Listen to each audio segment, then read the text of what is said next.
ನಮಸ್ಕಾರ ವೀಕ್ಷಕರೇ, ಇದು ಸ್ಪಂದನ ವಾಹಿನಿಯ ವಿಶೇಷ ನೇರ ಪ್ರಸಾರ ಕಾರ್ಯಕ್ರಮ ರಿಯಲ್ ಹೀರೋಸ್ ಆಫ್ ಲಾಕ್ಡೌನ್ ಸಂದರ್ಭದಲ್ಲಿ ಎಲ್ಲರೂ ಬೆಚ್ಚನೆ ಮತ್ತೊಂದಷ್ಟು ಟೆನ್ಷನ್ನಿಂದ ಮನೆಯೊಳಗೆ ಕೂತಿರಬೇಕಾದ್ರೆ ಎಲ್ಲವನ್ನ ಬದಿಗೊತ್ತಿ ಜನರಿಗೆ ಸೇವೆ ಮಾಡಬೇಕು ಅನ್ನುವಂತಹ ಒಂದು ಧ್ಯೇಯವನ್ನಿಟ್ಟುಕೊಂಡು ನಿರಂತರವಾಗಿ ಲಾಕ್ಡೌನ್ ಸಂದರ್ಭದಲ್ಲಿ ಯಾರ ಕೇಳಿಕೆಗೂ ಮತ್ತು ಯಾರ ಹೇಳಿಕೆಗೂ ಸಂಬಂಧವೇ ಇಲ್ಲದ ರೀತಿಯಲ್ಲಿ ಅಂದರೆ ನಮಗೆ ಸೇವೆ ಮಾಡಬೇಕನ್ನುವ ಏಕೈಕ ಉದ್ದೇಶವನ್ನು ಇಟ್ಟುಕೊಂಡು ನಿರಂತರವಾಗಿ ಜನಸೇವೆಯನ್ನು ಮಾಡ್ತಾ ನಿಜವಾಗ್ಲೂ ಲಾಕ್ಡೌನ್ ಸಂದರ್ಭದ ರಿಯಲ್ ಹೀರೋಗಳು ಅಂತ ಅನಿಸ್ಕೊಂಡ ಇಬ್ಬರು ಮುಖ್ಯ ಅತಿಥಿಗಳು ಇವತ್ತು ನಮ್ಮ ಜೊತೆ ಇದ್ದಾರೆ ನೇರ ಪ್ರಸಾರ ಕಾರ್ಯಕ್ರಮದಲ್ಲಿ.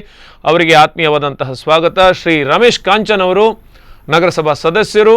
ಆದರೆ ಅವತ್ತಿನ ಲಾಕ್ಡೌನ್ ಸಂದರ್ಭಕ್ಕೆ ಇವರು ನಗರಸಭಾ ಸದಸ್ಯರಾಗಿರಲಿಲ್ಲ, ಓರ್ವ ಸಾಮಾಜಿಕ ಕಾರ್ಯಕರ್ತನಾಗಿ ಯಾರಿಗೆ ಬೇಕಾದರೂ ಅವರ ಆ ಒಂದು ವಾರ್ಡ್ನ ಏನಿದೆ ಆ ವ್ಯಾಪ್ತಿ ಅದನ್ನು ಮೀರಿ ಯಾರಿಗೆಲ್ಲ ಸಹಾಯ ಮಾಡಬೇಕು ಅದೆಲ್ಲ ಮಾಡಿಕೊಂಡು ನಿರಂತರವಾಗಿ ಲಾಕ್ಡೌನ್ ಸಂದರ್ಭದಲ್ಲಿ ಜನಸಂಪರ್ಕವನ್ನು ಇಟ್ಟುಕೊಂಡವರು. ಇನ್ನೊಬ್ಬರು ವಿಜೆ ಶೆಟ್ಟಿ ಅಂತಲೇ ಖ್ಯಾತರಾದವರು ವೇಣುಧರ್ ಶೆಟ್ಟಿ. ಅವರ ಹೆಸರು ವೇಣುಧರ್ ಅನ್ನೋದು ನಮಗೆ ಇವತ್ತು ಪರಿಚಯ ಆಗಿದೆ, ಯಾಕೆಂದರೆ ಅವರನ್ನು ವಿಜೆ ಶೆಟ್ಟಿ ಅಂತಲೇ ಎಲ್ಲರೂ ಕರೆಯೋದು. ಅವರು ಉಡುಪಿ ಜಿಲ್ಲಾ ಡ್ರಗ್ಗಿಸ್ಟ್ ಆ್ಯಂಡ್ ಕೆಮಿಸ್ಟ್ ಅವರ ಅಸೋಸಿಯೇಷನ್ನ ಅಧ್ಯಕ್ಷರವರು. ಹಾಗೆ ಲಯನ್ಸ್ನಲ್ಲಿ ಬಹಳಷ್ಟು ಸಮಾಜ ಸೇವಾ ಕಾರ್ಯಗಳನ್ನು ಮಾಡಿದವರು. ಮೆಡಿಕಲ್ ಅನ್ನೋದು ಅದು ಸಾರ್ವಕಾಲಿಕವಾಗಿ ಹಗಲಿರುಳು ಎಲ್ಲರಿಗೆ ಬೇಕಾದಂತಹ ಪ್ರಮುಖ ಒಂದು ವಿಭಾಗ ಅಂತ ಅಂದುಕೊಂಡು ಅವರು ಕೂಡ ನಿಜವಾಗೂ ನಮ್ಮ ಲಾಕ್ಡೌನ್ ಸಂದರ್ಭದ ರಿಯಲ್ ಹೀರೋಗಳಂತ ಅವರನ್ನು ಪರಿಗಣಿಸಿ ಅವರನ್ನು ಕೂಡ ಈ ಕಾರ್ಯಕ್ರಮಕ್ಕೆ ಸ್ವಾಗತಿಸಿಕೊಳ್ತಾ ಇದ್ದೇನೆ. ಸರ್ ನಮಸ್ತೆ.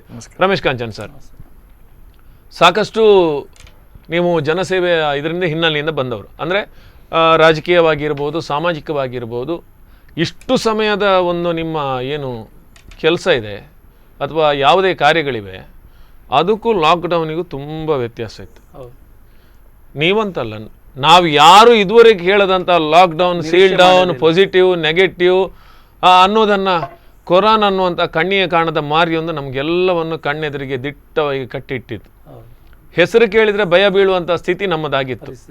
ಹಾಗಿದ್ದ ಸಂದರ್ಭದಲ್ಲಿ ಮುಖ್ಯವಾಗಿ ಜನರು ಬಯಸಿದ್ದು ಹೊಟ್ಟೆಗೆ.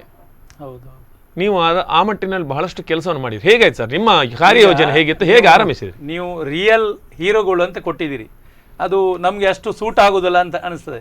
ಯಾಕೆ ಅಂತ ಹೇಳಿದರೆ ಇದು ನಮ್ಮಂಥವರ ಕರ್ತವ್ಯ ಅಂತ ಹೇಳಿ ನಾನು ಭಾವಿಸ್ತೇನೆ, ಹೀರೋಗಳಲ್ಲ ಇದು. ನಾವು ಇಂಥ ಸಂದರ್ಭದಲ್ಲಿ ಜನಪ್ರತಿನಿಧಿ ಇರ್ಬೋದು ಅಥವಾ ಯಾರು ಮೆಡಿಕಲ್ ಅದು ಮುಖಂಡರು, ಲಯನ್ಸ್ ಅಧ್ಯಕ್ಷರು, ನಾವೆಲ್ಲರೂ ಸೇರಿ ಇಂಥ ಸಂದರ್ಭದಲ್ಲಿ ಜನರಿಗೆ ಯಾರಿಗೆ ಏನು ಅವಶ್ಯಕತೆ ಇರ್ತದೆ ಆವಾಗ ಮುಟ್ಟಿಸುವಂಥ ಕೆಲಸ ನಮ್ದೆಲ್ಲ ಜವಾಬ್ದಾರಿ. ಹಾಗಾಗಿ ನಾವು ಹೀರೋಗಳಲ್ಲ, ಈ ಜವಾಬ್ದಾರಿಯನ್ನು ಅರ್ಥಕೊಂಡು ನಾವು ಕೆಲಸ ಮಾಡಿದ್ದೇವೆ. ನಾವು ಅದಕ್ಕೊಂದು ಕಾರಣ ಇದೆ ಹೀರೋ ಅಂತ ಕೊಡಲಿಕ್ಕೆ. ಯಾವುದೋ ಹೆಸರು ಪಟ್ಟಿ ಕಟ್ಟಿಕೊಳ್ಳದೆ ನಮ್ಮ ಪಾಲಿಗೆ ಜನಸಾಮಾನ್ಯರು ಯಾರನ್ನು ಅಂದ್ಕೊಳ್ತಾರೆ ನೋಡಿ, ಹಸಿವಿದ್ದಾಗ ಊಟ ಕೊಟ್ಟವನು ಅವನಿಗೆ ಹೀರೋನೇ. ಅಗತ್ಯ ಇದ್ದಾಗ ಮದ್ದಿನ ಅಂಗಡಿ ತೆರೆದಿದ್ರೆ ಅವರು ಹೀರೋಗಳೇ. ನಮಗೆ ಅಗತ್ಯವಿದ್ದಾಗ ಯಾರು ಕೊಡ್ತಾರೆ ಅವರು ನಮಗೆ ಹೀರೋಗಳಾಗ್ತಾರೆ. ಖಂಡಿತವಾಗಿ ಯಾರು ಸಹಾಯ ಬೇಕಾದಾಗ ಸಹಾಯ ಮಾಡಿದರೆ ಮಾತ್ರ ಅದಕ್ಕೆ ಬೆಲೆ ಇರ್ತದೆ.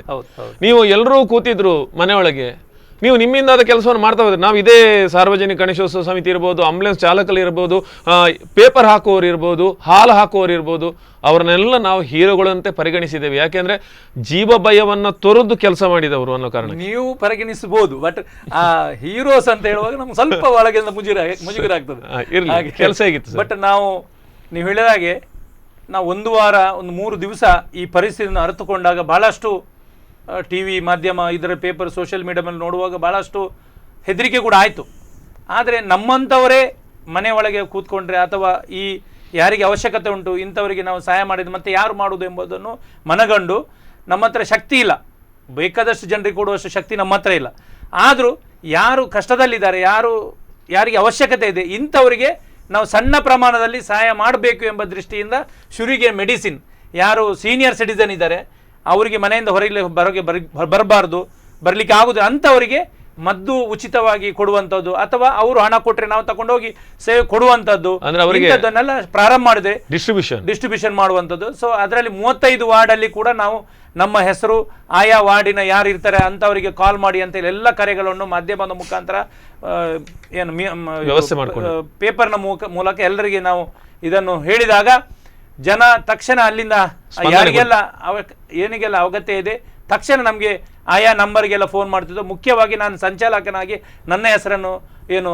ಕೊಟ್ಟೆ. ಆ ಸಂದರ್ಭದಲ್ಲಿ ಬೇರೆ ಬೇರೆ 35 ವಾರ್ಡ್ ಬಿಟ್ಟು ಮಂಗಳೂರಿಂದ ಭಟ್ಕಳದಿಂದ ಎಲ್ಲ ಕಾಲ್ ಬರಲಿಕ್ಕೆ ಸ್ಟಾರ್ಟ್ ಆಯಿತು. ಆ ಭಾಗದ ನಮ್ಮ ಮಿತ್ರರು ಯಾರಿದೆ ಅವರಿಗೆ ಫೋನ್ ಮಾಡುವ ಮುಖಾಂತರ ಅವರಿಗೆ ಏನೆಲ್ಲ ನೆರವು ಬೇಕು ಅದನ್ನೆಲ್ಲ ಮಾಡುವ ಕೆಲಸವನ್ನು ಮಾಡಿದ್ದೇವೆ. ಸೊ ಇದರಲ್ಲಿ ಭಾಳಷ್ಟು ಜನ ಏನು ದಿನ ಕೂಲಿ ಹೋಗುವವರು, ಕೆಲಸಕ್ಕೆ ಹೋಗಿ ಬರುವವರು ಬಹಳಷ್ಟು ತೊಂದರೆಯನ್ನು ಅನುಭವಿಸಿದ್ದಾರೆ. ಸೊ ಅವರಿಗೆಲ್ಲ ಎಷ್ಟು ನಮ್ಮ ಹತ್ರ ಶಕ್ತಿ ಇದೆ ಅಷ್ಟರ ಮಟ್ಟಿಗೆ ದಾನಿಗಳಿಂದ ಸ್ವೀಕಾರ ಮಾಡಿ, ನಮ್ಮ ಕೈಯಿಂದ ಆಗುವಂಥದ್ದು, ನಮ್ಮ ರಿಲೇಷನ್ ಕಡೆ, ನಮ್ಮ ಫ್ರೆಂಡ್ ಸರ್ಕಲಿಂದ ಎಲ್ಲರ ಹತ್ರ ಏನು ಪಡ್ಕೊಂಡು ಇವರಿಗೆ ಜನರಿಗೆ ಅವಕಾಶ ಇದ್ದ ಒಂದೊಂದು ನಮಗೆ ಸತ್ಯ ಆಯಿತು. ಒಳ್ಳೆ ಕೆಲಸ ಮಾಡೋದಾದ್ರೆ ಎಲ್ಲರೂ ಸಹಕಾರ ಇರುತ್ತೆ, ಡೆಫಿನೆಟ್ ಮಾಡ್ತಾರೆ, ಖಂಡಿತವಾಗಿ. ಪಕ್ಷ ಭೇದ ಜಾತಿ ಭೇದ ಮರೆತು ಸಹಾಯ ಮಾಡ್ತಾರೆ, ಇದಂತೂ ನಾವು ಕಂಡಿದ್ದೇವೆ. ವಿಜಯ್ ಶೆಟ್ರೆ, ಈ ಮೆಡಿಕಲ್ ಅನ್ನೋದು ಅದೇ ಹೇಳಿದೆ, ಅದು ಪ್ರಶ್ನಾತೀತ ಅಂತ. ಅಂದರೆ ಪ್ರಶ್ನಾತೀತ ಅಂದರೆ ಅಷ್ಟು ದೊಡ್ಡ ವಿಚಾರ ಅಥವಾ ಆ ರೀತಿಯದ್ದಂತೂ ಅಲ್ಲ. ಅದು ಮೆಡಿಕಲ್ ಅಂದರೆ ಬೇಕೋ ಬೇಡೋ ಅಂತ ಕೇಳಲಿಕ್ಕೆ ಇಲ್ಲ. ಮೆಡಿಕಲ್ ಅಂದರೆ ಬೇಕೇ. ಆದರೆ ಮೆಡಿಕಲಲ್ಲಿ ಇರೋರು ಕೂಡ ಮನುಷ್ಯರೇ.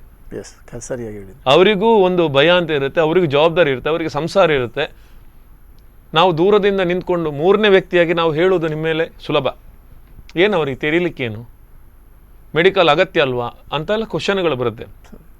ಬಟ್ ಮೆಡಿಕಲ್ನ ಒಬ್ಬ ಸಿಬ್ಬಂದಿಯಾಗಿ, ಒಬ್ಬ ಮಾಲಕನಾಗಿ, ಅಥವಾ ಮುನ್ನಡೆಸುವವನಾಗಿ, ಅದರ ಸಂಘ ಸಂಸ್ಥೆಯನಾಗಿ, ಅಥವಾ ಡ್ರಗ್ಗಿಸ್ಟ್ ಕೆಮಿಸ್ಟ್ರಿ ಅಸೋಸಿಯೇಷನ್ ಒಬ್ಬ ಮುಖ್ಯಸ್ಥನಾಗಿ ದೊಡ್ಡ ಸವಾಲು ಅಂತ ಅನಿಸಲ್ವ ಸರ್? ಹೇಗಿತ್ತು ನಿಮ್ಮ ಈ ಲಾಕ್ಡೌನ್ ಸಂದರ್ಭ? ನಮ್ಮ ರಮೇಶ್ ಕಾಂಚನ್ ಅವರು ಹೇಳಿದ ಹಾಗೆ ಹೀರೋ ಎಂಬ ಶಬ್ದಕ್ಕೆ ನನ್ನದು ಸ್ವಲ್ಪ ಮುಜುಗರ ಇದೆ. ಯಾಕೆಂದರೆ ಯಾವುದೇ ಕೆಲಸವನ್ನು ಮಾಡುವಾಗ ನಾವೊಂದು ನಮ್ಮ ಸಾಮಾಜಿಕ ಒಂದು ಜವಾಬ್ದಾರಿಯನ್ನು ನಾವು ನಿರ್ವಹಿಸ್ತೇವೆ. ನಾವು ಒಂದು ಸಂಘ ಸಂಸ್ಥೆಗಳಲ್ಲಿ ಅದು ಔಷಧಿ ವ್ಯಾಪಾರವೇ ಇರ್ಬೋದು, ನಾವೊಂದು ತಂಡವಾಗಿ, ಯಾರೋ ಒಬ್ಬ ವ್ಯಕ್ತಿಯಿಂದ ಆಗುವಂಥ ಕೆಲಸ ಅಲ್ಲ. ಯಾವುದೇ ಒಂದು ವಿಷಮ ಪರಿಸ್ಥಿತಿಗಳಲ್ಲಿ ನಾವೊಂದು ತಂಡವಾಗಿ ಕೆಲಸ ಮಾಡ್ತೇವೆ. ಬೇರೆ ಬೇರೆ ರೀತಿಯಲ್ಲಿ ನಾನೊಬ್ಬ ಲಯನ್ಸ್ ಜಿಲ್ಲಾ ಗವರ್ನರ್ ಆಗಿ ಒಂದು ಗ್ರೋಸರಿ ಕಿಟ್, ಆಹಾರದ ಒಂದು ಪೊಟ್ಟನ್ನು ಕೊಡುವಂಥ ಕೆಲಸವನ್ನು ಪ್ರಾಯಶಃ ಉಡುಪಿಯಲ್ಲಿ ಪ್ರಾರಂಭ ಮಾಡಿದ್ದು ನಾವಂತ ಹೇಳ್ಬೋದು. ಲಯನ್ಸ್ ನಾವೊಂದು 10 ಜನ ಸೇರಿಕೊಂಡು ಫಸ್ಟಿಗೆ ರಮೇಶ್ ಕಾಂಚನ್ರಿಗೆ ಸಹ ಗೊತ್ತುಂಟು, ನಾವದನ್ನು ಪ್ರಾರಂಭ ಮಾಡಿ ಆ ನಿಟ್ಟಿನಲ್ಲಿ ಕೆಲಸ ಮಾಡಿದ್ದೇವೆ. ಔಷಧಿ ವ್ಯಾಪಾರದ ಬಗ್ಗೆ, ಈ ಒಂದು ಸಂಘಟನೆ ಬಗ್ಗೆ ನಾವು ಏನು ಮಾಡಿದ್ದೇವೆ ಅಂತ ಹೇಳೋದಾದರೆ, ತಮಗೆ ಗೊತ್ತಿದ್ದ ಹಾಗೆ Udupi chemist and druggist association, Udupi ಜಿಲ್ಲಾ ಔಷಧಿ ವ್ಯಾಪಾರಿಗಳ ಸಂಘದ ನಾನು ಅಧ್ಯಕ್ಷನಾಗಿದ್ದೇನೆ. ಭಾರತದಲ್ಲಿ, ನಮ್ಮ ದೇಶದಲ್ಲಿ ನಾವು ತಾವು ಹೇಳೋದಾದರೆ, ಈ ಫಾರ್ಮಸ್ಯೂಟಿಕಲ್ ಇಂಡಸ್ಟ್ರಿ ಎಂಬುದು ಸುಮಾರು ಇವತ್ತು 1,40,000 ಕೋಟಿ ವ್ಯವಹಾರ ಮಾಡುವಂಥ ಒಂದು ದೊಡ್ಡ ಒಂದು, ನೀವು ಹೇಳಿದಾಗೆ ಜಗನ್ನರಿಗೆ ಬಹಳ ಅಗತ್ಯ ಇರುವಂಥ ಒಂದು ಸಂಸ್ಥೆಯಲ್ಲಿ ನಾವು ನಮ್ಮನ್ನು ತೊಡಗಿಸಿಕೊಂಡಿದ್ದೇವೆ. ನಮ್ಮ ದೇಶದಲ್ಲಿ ಸುಮಾರು 8.5 ಲಕ್ಷ ಕುಟುಂಬಗಳು ಔಷಧ ವ್ಯಾಪಾರದಲ್ಲಿ ತಮ್ಮನ್ನು ತೊಡಗಿಸಿಕೊಂಡು ಅದನ್ನು ನಂಬಿಕೊಂಡು ಬದುಕ್ತಾ ಇದ್ದಾರೆ. ನಾನು ಯಾವಾಗಲೂ ನನ್ನ ಸಹೋದ್ಯೋಗಿಗಳಿಗೆ ಹೇಳುವ ಒಂದು ಮಾತುಂಟು, ಇದು ನಮ್ಮ ವೃತ್ತಿಯೂ ಹೌದು, ಒಂದು ರೀತಿಯಲ್ಲಿ ಪ್ರವೃತ್ತಿಯೂ ಹೌದು ಎಂಬುದಾಗಿ, ಸೇವೆಯೂ ಹೌದು. ಉಡುಪಿ ಜಿಲ್ಲೆಯ ಬಗ್ಗೆ ನಾವು ಹೇಳಿದರೆ ಸುಮಾರು 410ಕ್ಕಿಂತಲೂ ಹೆಚ್ಚಿನ ಒಂದು ರಿಟೇಲ್ ಮೆಡಿಕಲ್ಸ್ ನಾವೇನು ಹೇಳ್ತೇವೆ ಅವರಿದ್ದಾರೆ. ನಾನು ಒಬ್ಬ ಹೋಲ್ಸೇಲ್ ಡಿಸ್ಟ್ರಿಬ್ಯೂಟರ್ ಆಗಿದ್ದೇನೆ ಉಡುಪಿಯಲ್ಲಿ, ಐಡಿಯಲ್ ಮೆಡಿಕಲ್ ಸಪ್ಲೈಸ್ ಅಂತ. ನಾವೊಂದು 150 ಜನ ಹೋಲ್ಸೇಲ್ ಮೆಡಿಕಲ್ಸ್ ನಮ್ಮಲ್ಲಿದೆ. ತಮಗೆ ಗೊತ್ತಿದ್ದ ಹಾಗೆ ನಮಗೆ ಬಹಳ ಒಂದು ಸ್ಟ್ರಿಕ್ಟ್ ಆದಂತಹ ಒಂದು ನಿಬಂಧನೆಗಳು, ಹೇಗೆ ನಾವು ನಮ್ಮ ಕೆಲಸವನ್ನು ಮಾಡಬೇಕು, ಡಿಸ್ಪೆನ್ಸಿಂಗ್ ಎ ಡ್ರಗ್. ತಮಗೆ ಗೊತ್ತಿದೆ, ಇನ್ನೊಬ್ಬನ ಒಂದು ರೋಗಿಯ ಜೀವದಲ್ಲಿ ಅವನ ಆರೋಗ್ಯವನ್ನು ಕಾಪಾಡುವಲ್ಲಿ ನಮ್ಮದಾದ ಒಂದು ಬಹಳ ಒಂದು ದೊಡ್ಡದಾದ ಒಂದು ಪಾತ್ರ ಇದೆ. 1000 ಬಗೆಯ ಔಷಧಿ, ಅದಕ್ಕೆ ಒಂದಷ್ಟು ಮ್ಯಾನುಫ್ಯಾಕ್ಚರಿಂಗ್ ಡೇಟು, ಎಕ್ಸ್ಪೈರಿ ಡೇಟ್, ಅದರ ಜೊತೆಗೆ ಕೆಲ ಔಷಧಿಯನ್ನ ಡಾಕ್ಟರ್ ಪರ್ಮಿಷನ್ ಇಲ್ಲದೆ ಕೊಡ್ಲಿಕ್ಕೆ ಇಲ್ಲ. ಅದು ಜನಸಾಮಾನ್ಯರು ತಲೆನೋವು ಜ್ವರ ಅಂತ ಬಂದ್ರು ಪ್ಯಾರಾಸಿಟಮಾಲ್ ಕೊಡ್ಲಿಕ್ಕೆ ಇಲ್ಲ ಒಂದು ಪರಿಸ್ಥಿತಿ ಬಂದಿದೆ. ಈಗ ನಾವು ಈ ಒಂದು ಲಾಕ್ಡೌನ್ ಪೀರಿಯಡ್ ಅಲ್ಲಿ ಈಗ ಒಂದು ಮೆಡಿಕಲ್ ಫ್ರೆಟರ್ನಿಟಿ, ವೈದ್ಯರು ಹಾಗೂ ಅವರ ಒಂದು ಸಿಬ್ಬಂದಿ ವರ್ಗ ಎಷ್ಟು ಕೆಲಸ ಮಾಡಿದ್ದಾರೆ, ಅದೇ ರೀತಿಯಲ್ಲಿ ನಮ್ಮ ಒಂದು ಮೆಡಿಕಲ್ನವರು, ಹೋಲ್ಸೇಲ್ ಇರ್ಬೋದು, ರಿಟೇಲ್ಸ್ ಇರ್ಬೋದು, ನಾವು ಮಾಡಿದಂಥ ಕೆಲಸ ನಮಗೆ ಬಹಳಷ್ಟು ಒಂದು ತೃಪ್ತಿಯನ್ನು ಕೊಟ್ಟಿದೆ ಅಂತ ಹೇಳಲಿಕ್ಕೆ ನನಗೆ ಭಾಳ ಸಂತೋಷ ಆಗ್ತದೆ. ಯಾಕೆಂದರೆ ತಾವು ಹೇಳಿದ ಹಾಗೆ ಹೇಳಲಿಕ್ಕೆ ಸುಲಭ, ಒಂದು ಮೆಡಿಕಲ್ ಓಪನ್ ಮಾಡ್ಬೋದು, ಕೂತ್ಕೊಳ್ಬೋದು ಎಂಬುದು. ಬಟ್ ನಾವೊಂದು ಫ್ರಂಟ್ ಲೈನಲ್ಲಿ ನಾವು ಯಾವುದೋ ಒಂದು ಪೇಷಂಟ್ ಫಸ್ಟಿಗೆ ಬಂದು ಒಬ್ಬ, ಅದು ಕೊರೋನಾ ಪಾಸಿಟಿವ್ ಇರ್ಬೋದು, ನೆಗೆಟಿವ್ ಇರ್ಬೋದು, ಆ ಪೇಷಂಟ್ ಫಸ್ಟಿಗೆ ಬಂದು ಸಿಗುವುದು ಒಬ್ಬ ರಿಟೇಲ್ ಮೆಡಿಕಲ್ ಅವರಿಗೆ. ಆ ರಿಟೇಲ್ ಮೆಡಿಕಲ್ನವರು ಒಂದು ಮೆಡಿಸಿನ್ ಡಿಸ್ಪೆನ್ಸ್ ಮಾಡುವಾಗ ಬೇರೆ ಬೇರೆ ಕಾಯಿಲೆಗಳಿಗೆ, ಕೊರೋನಾಗೆ ಅಂತೇಳಿ ಅಲ್ಲ, ಬೇರೆ ಬೇರೆ ಕಾಯಿಲೆಗಳಿಗೆ ಒಂದು ಮೆಡಿಸಿನ್ ಪ್ರಿಸ್ಕ್ರಿಪ್ಷನ್ ತಂದಿರು, ಅವರೇ ಕೊರೋನಾ ರೋಗಿ ಆಗಿರ್ಬೋದು. ಬಟ್ ಇವರು ಡೈರೆಕ್ಟಾಗಿ ಕಾಂಟ್ಯಾಕ್ಟ್ ಆಗುವಂತಹ ಒಂದು ವ್ಯಕ್ತಿ ಒಂದು ರಿಟೇಲ್ ರಿಟೇಲರ್. ಅದು ತಾವೆಲ್ಲರೂ ಗಮನದಲ್ಲಿಟ್ಕೊಳ್ಬೇಕು. ಆ ರೀತಿಯಲ್ಲಿ ಈಗ ಎಲ್ಲ ವಿಷಯದಲ್ಲಿ ನಾವು ನೋಡುವಾಗ ತಮ್ಮ ಒಂದು ರೀತಿಯಲ್ಲಿ ಈ ಸೇವೆಯನ್ನು ಮಾಡುವಾಗ ರಿಟೇಲರ್ಸ್ ಉಡುಪಿ ಜಿಲ್ಲೆಯ ನನಗೆ ಬಹಳ ಸಂತೋಷ ಕೊಡುವಂಥ ವಿಷಯ ಏನಂದರೆ ಬಹಳ ಒಂದು ಕರ್ತವ್ಯ, ಅವರ ಜವಾಬ್ದಾರಿಯನ್ನು ಅರಿತುಕೊಂಡು ಉತ್ತಮ ರೀತಿಯಲ್ಲಿ ಒಂದು ರೀತಿಯಲ್ಲಿ ಹೇಳಿದ್ರೆ ತಮ್ಮ ಜೀವದ ಹಂಗು ತೋರಿದ್ದು. ಅದಕ್ಕೆ ಲಾಭ ನಷ್ಟಕ್ಕೋಸ್ಕರ ಬಿಸ್ನೆಸ್ ಮಾಡಲಿಲ್ಲ, ಅವರು ಲಾಭ ನಷ್ಟಕ್ಕೋಸ್ಕರ ಬಿಸ್ನೆಸ್ ಮಾಡಲಿಲ್ಲ. ತಮಗೆ ಒಂದು ಉದಾಹರಣೆ ಹೇಳುವುದಾದರೆ, ಆಗಿನ ಆ ಒಂದು ಪರಿಸ್ಥಿತಿಯಲ್ಲಿ ನಮಗೆ ಒಂದು ಸಪ್ಲೈ ಆಫ್ ಮೆಡಿಸಿನ್ಸ್ ನಮಗೀಗ ಬ್ಯಾಂಗ್ಳೂರಿಂದ ಬರಬೇಕು, ಹುಬ್ಬಳ್ಳಿಯಿಂದ ಬರಬೇಕು, ಬಾಂಬೆಯಿಂದ ಬೇರೆ ಬೇರೆ ರಾಜ್ಯ ದೇಶದ ಭಾಗದ ನಮಗೆ ಬರಬೇಕು, ನಮ್ಮಲ್ಲಿ ಯಾವುದು ಮ್ಯಾನುಫ್ಯಾಕ್ಚರ್ ಆಗ್ತಾ ಇಲ್ಲ. ಸೊ ಆ ಮೆಡಿಸಿನ್ ತರಿಸುವುದೇ ನಮಗೆ ಒಂದು ದೊಡ್ಡ ಒಂದು ಸವಾಲಾಗಿತ್ತು. ತಂದಂಥ ಮೆಡಿಸಿನ್ ಒಬ್ಬ ಹೋಲ್ಸೇಲರ್ ಅದನ್ನು ಒಂದು ರಿಟೇಲರ್ಗೆ ಮುಟ್ಟಿಸುವುದು ಒಂದು ದೊಡ್ಡ ಸವಾಲಾಗಿತ್ತು. ನಾವೊಂದು ಟೆಂಪೋಗಳನ್ನು ಟ್ಯಾಕ್ಸಿಗಳನ್ನು ಹ್ಯಾರ್ ಮಾಡಿ ಒಂದು ಅಂಡರ್ಸ್ಟ್ಯಾಂಡಿಂಗ್ ಮಾಡಿಕೊಂಡು ಅದಕ್ಕೆ ಜಿಲ್ಲಾಧಿಕಾರಿ ಅವರಿಂದ, ನಮ್ಮ ಸಹಾಯಕ ಅಧಿಕಾರಿಗಳಿಂದ, SP ಅವರಿಂದ ಪರ್ಮಿಷನ್ ತಗೊಂಡು ಮುಟ್ಟಿಸುವುದು ನಮಗೊಂದು ದೊಡ್ಡ ಒಂದು ಖಂಡಿತವಾಗಿಯೂ ಸವಾಲಾಗಿತ್ತು. ಇನ್ನೊಂದು ಏನಂದರೆ ಸ್ಟಾಫ್ ಪ್ರಾಬ್ಲಮ್ಸು. ಒಬ್ಬ ರಿಟೇಲರ್ಸ್ಗೆ ಒಂದು 5 ಜನ ಮೆಡಿಕಲ್ ಅವರ ಸ್ಟಾಫ್ ಇದ್ದರೆ, ಕೆಲವರು ಒಂದು ಜನದ ಒಬ್ಬ ಓನರ್, ಒಬ್ಬ ರಿಟೇಲರ್ ಬೆಳಿಗ್ಗೆಯಿಂದ ರಾತ್ರಿ ಒಬ್ಬನೇ ದುಡ್ದದ್ದು ಇದೆ ಎಷ್ಟೋ ಮೆಡಿಕಲ್ಗಳು. ಹೌದು, ಅಂದರೆ ಸಿಬ್ಬಂದಿಗಳಿಗೆ ಬರ್ಲಿಕ್ಕೆ ಆಗದಂಥ ಪರಿಸ್ಥಿತಿ ಇದೆ. ಒಬ್ಬ ಹೋಲ್ಸೇಲರ್ಗೆ ನಮ್ಮಲ್ಲೀಗ ಒಂದು 40 ಜನ, ಒಬ್ಬ ಹೋಲ್ಸೇಲರ್ಗೆ 50 ಜನ ಇದ್ದಾಗ 10 ಜನರಲ್ಲಿ ನಾವು ಬೆಳಿಗ್ಗೆಯಿಂದ ರಾತ್ರಿವರೆಗೂ ನಮ್ಮ ಕೆಲಸ ಮಾಡಿದ್ದಿದೆ. ಎಷ್ಟೋ ಮೆಡಿಕಲ್ನವರು ಇಂಟೀರಿಯರಲ್ಲಿ ಗ್ರಾಮಾಂತರ ಪ್ರದೇಶದಲ್ಲಿ ಇರುವವರಿಗೆ ಮೆಡಿಸಿನ್ ಸಿಗದಿದ್ದಾಗ, ನಮಗೆ ಅದನ್ನು ಕಳಿಸಲಿಕ್ಕೆ ಸಾಧ್ಯವಿಲ್ಲದಿದ್ದಾಗ ಅಲ್ಲಿ ಅವರು ತಮ್ಮ ಸ್ವತಃ ವಾಹನದಿಂದ ಭಾಳಷ್ಟು ಒಂದು ಅಡೆತಡೆಗಳನ್ನು ಎದುರಿಸಿಕೊಂಡು ಬಂದು, ನನಗೆ ಸ್ವತಃ ಅನುಭವ ಬಹಳಷ್ಟು ಆಗಿದೆ.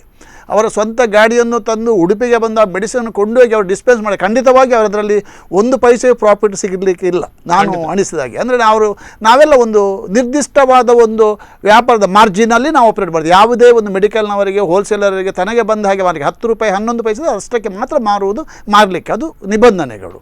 ಸೊ ಈ ನಿಟ್ಟಿನಲ್ಲಿ ನಾವೊಂದು ನಮ್ಮ ಜವಾಬ್ದಾರಿಯನ್ನು ನಾವು ನಿರ್ವಹಿಸಿದ್ದೇವೆ ಎಂದು ಹೇಳಲಿಕ್ಕೆ ನನಗೆ ಬಹಳ ಸಂತೋಷ ಆಗ್ತಾಯಿದೆ. ಅದರೊಂದಿಗೆ ನಮ್ಮ ಡಿಪಾರ್ಟ್ಮೆಂಟ್ಸ್ ನಾನು ಹೇಳ್ತಿದ್ದೇವೆ, ಇಲ್ಲಿ ಸಹಾಯಕ ಎಡಿಷನಲ್ ಡ್ರಗ್ಸ್ ಕಂಟ್ರೋಲ್ ಇದ್ದಾರೆ, ಅಸಿಸ್ಟೆಂಟ್ ಡ್ರಗ್ಸ್ ಕಂಟ್ರೋಲರ್ಲಿದ್ದಾರೆ, ನಾಗರಾಜಿಂದ ನಮ್ಮ ಸಹಾಯಕ ಔಷಧ ಪ್ರಬಂಧಕರವರು, ಅವರು ನಮಗೆ ಬಹಳಷ್ಟು ಒಂದು ಸ್ಫೂರ್ತಿಯನ್ನು ಸಹ ಕೊಟ್ಟಿದ್ದಾರೆ.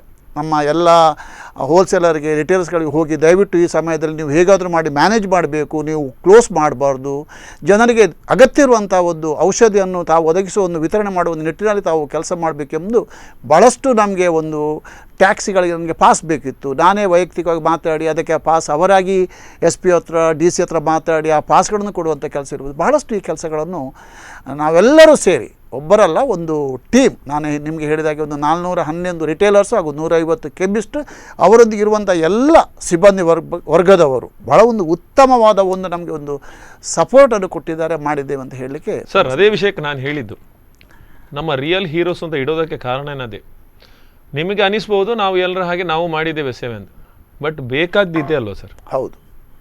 ಆಗ ಏನಾಗುತ್ತೆ, ನಿಜವಾಗಿ ಯಾರಿಗೆ ಅಗತ್ಯನೋ ಅವರಿಗೆ ಕೊಟ್ಟಾಗ ಪಬ್ಲಿಕ್ ದೃಷ್ಟಿಯಲ್ಲಿ ನೀವು ಹೀರೋಗಳು ಅಂತ. ಯಾಕೆ ಅಂದರೆ, ಒಂದು ಅನ್ನ ಕೊಟ್ಟವನು ಗಣೇಶೋತ್ಸವ ಸಮಿತಿ ಇರ್ಬೋದು, ಅಥವಾ ನಿನ್ನೊಬ್ಬರು ಯಶವಂತ್ ಕಲ್ಯಾಣಪುರ ಅಂತ ಬಂದಿದ್ದರು, KMC ಎದುರುಗಡೆ ನಿಲ್ಲಿಸಿ ಎಷ್ಟೋ ಜನಕ್ಕೆ ಧರ್ಮಾರ್ಥ ಆಂಬುಲೆನ್ಸನ್ನು ಕೊಟ್ಟಿದ್ರು. ಅವರು ಹೊರ ಜಿಲ್ಲೆಗೆ ಹೋಗಿ ಇವರ ಕೈಯಿಂದ ಇಲ್ಲಿ ಅವರ ಬಿಲ್ ಪೇ ಮಾಡಿ, ಯಾಕೆಂದರೆ ಅವರ ಬ್ಯಾಂಕ್ ಎಲ್ಲ ಇರಲಿಲ್ಲ, ಇವರಲ್ಲಿದ್ದ ಹಣವನ್ನು ಅವ್ರು ಪೇ ಮಾಡಿ ಆಮೇಲೆ ಅವರನ್ನು ಮನೆ ಕರ್ಕೊಂಡು ಹೋಗಿ ಬಿಟ್ಟು, ಎಲ್ಲಿ ಯಲ್ಲಾಪುರ ಆ ಕಡೆಗೆ ಬಿಟ್ಟು ಅಲ್ವರ ಮನೆಯಿಂದ ಹಣವನ್ನು ತಗೊಂಡು ಮತ್ತೆ ಬಂದಿದ್ದಾರೆ.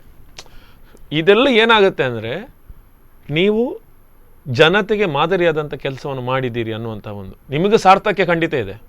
ಯಾಕೆಂದರೆ ನಾವು ನಮ್ಮಿಂದಾದಂಥ ಒಂದು ಸೇವೆಯನ್ನು ಮಾಡಿದ್ದೇವೆ, ಬಹುಶಃ ಒಂದು ಅಗತ್ಯ ಸಮಯದಲ್ಲಿ ನಾವು ಜನರಿಗೆ ಸಿಕ್ಕಿದ್ದೇವೆ ಅನ್ನುವಂಥ ಒಂದು ನೆಮ್ಮದಿ ಇರ್ತದೆ. ಸರ್, ರಮೇಶ್ ಕಾಂಚನ್ ಸರ್, ನಿಮ್ಮ ವಾರ್ಡ್ ಇಲ್ಲಿ ಬಹಳಷ್ಟು ಹೊರ ಜಿಲ್ಲೆಯಿಂದ ಬಂದವರು ಇದ್ದಾರೆ ನನ್ನ ಪ್ರಕಾರ. ಯಾಕೆ ಅಂದರೆ ಬೇರೆ ಬೇರೆ ಕಾರಣಗಳಿಗೆ ವಲಸೆ ಕಾರ್ಮಿಕರು ಇರ್ಬೋದು, ಅಥವಾ ಇನ್ಯಾವುದೋ ಇಲ್ಲಿನ ಮರದ ಮಿಲ್ನಲ್ಲೋ ಅಥವಾ ಟೈಲ್ಸ್ ಫ್ಯಾಕ್ಟರಿಯಲ್ಲೋ ಇದೆಲ್ಲ ಕೆಲಸ ಮಾಡ್ಲಿಕ್ಕೆ ಬಂದವರಿದ್ದಾರೆ. ಹೆಚ್ಚಿನವರು ಕೆಲವರು ಮಣಿಪಾಲದಲ್ಲಿ ಕೆಲಸ ಮಾಡ್ಲಿಕ್ಕೆ ಬಂದವರಿದ್ದಾರೆ. ಒಂದಲ್ಲ ಒಂದು ಕಾರಣದಿಂದ ಅವರಿಗೆ ಬಹುಶಃ ಲಾಕ್ಡೌನಲ್ಲಿ ಇಲ್ಲಿ ಬದುಕುವುದ್ರ ಜೊತೆಗೆ ಅವರಿಗೆ ಬೇರೆ ಕಡೆ ಆಗದಂತ ಒಂದು ದೊಡ್ಡ ಒಂದು ಸವಾಲು ಅವರಿಗಿತ್ತು, ಕಷ್ಟ ಇತ್ತು. ಅಂತ ಪರಿಸ್ಥಿತಿಗಳು ನಿಮಗೆ ಹೇಗೆ ಒಂದು ಎದುರಿಸಬೇಕಾಯಿತು? ಈಗ ಉದಾಹರಣೆಗೆ ನಮ್ಮ ವಾರ್ಡಿನಲ್ಲಿ ಒಂದು 27 ಗುಡಿಸಲಿದೆ. ಸೊ ಅವರು ದಿನ ಬೆಳಗ್ಗೆ ಎದ್ದು ಕೆಲಸಕ್ಕೆ ಹೋಗಿ ತಮ್ಮ ಕುಟುಂಬವನ್ನು ಅವತ್ತು ದುಡಿದ ಸಂಬಳದಿಂದ ಅವತ್ತಿನ ಜೀವನ ಮಾಡುವಂಥ ಪರಿಸ್ಥಿತಿ ಇತ್ತು.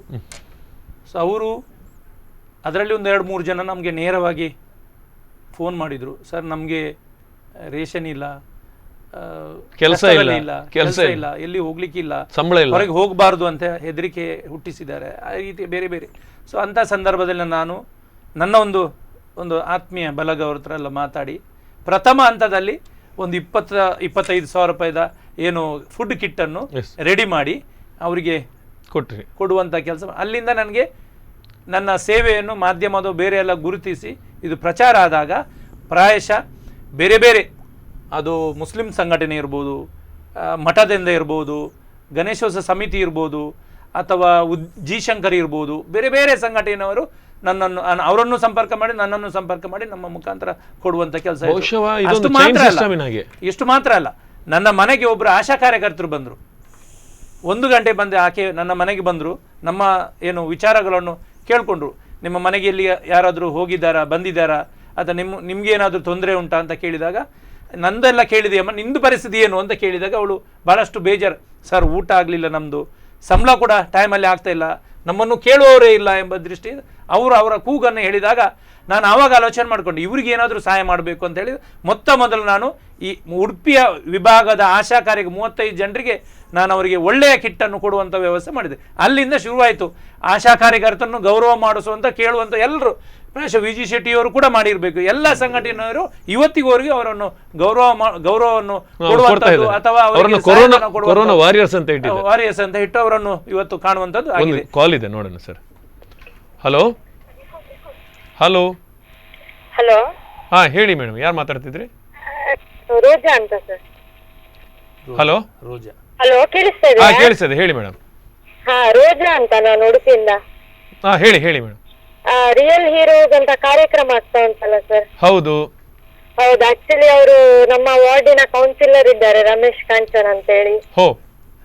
ಅವರು ತುಂಬಾ ಒಳ್ಳೆ ಕೆಲಸಗಳು ಮಾಡಿದ್ದಾರೆ. ಎಸ್ಪೆಷಲಿ ಲಾಕ್ಡೌನ್ ಟೈಮ್ ಅಲ್ಲಿ ಹಾಲು ಕೊಡುದಾಗ್ಬೋದು, ಆಹಾರದ ಕಿಟ್ ಕೊಡುದಾಗ್ಬೋದು, ಮತ್ತೆ ಕೆಲವರಿಗೆ ಅವರ ಸ್ವಂತ ಖರ್ಚಿನಲ್ಲೇ ಮಾತ್ರೆಗಳನ್ನು ತೆಗೆದುಕೊಟ್ಟಿದ್ದಾರೆ. ಖಂಡಿತ. ಹೇಗನಿಸಿದೆ ಮೇಡಮ್ ಆ ಲಾಕ್ಡೌನ್ ಕಷ್ಟ ಸಂದರ್ಭದಲ್ಲಿ ಇವರ ಈ ಸಮಾಜ ಸೇವೆಗಳೆಲ್ಲ? ಸಮಾಜ ಸೇವೆ ತುಂಬಾ ಉತ್ತಮ ಆಗಿತ್ತು ಸರ್. ಇಂತಹ ಪೊಲಿಟಿಷಿಯನ್ಸ್ ಇರ್ಬೇಕು, ಇಂತಹ ಸಮಾಜ ಸೇವೆ ಇರುವ ಮನೋಭಾವನೆ ಇರುವವರು ಬೇಕು.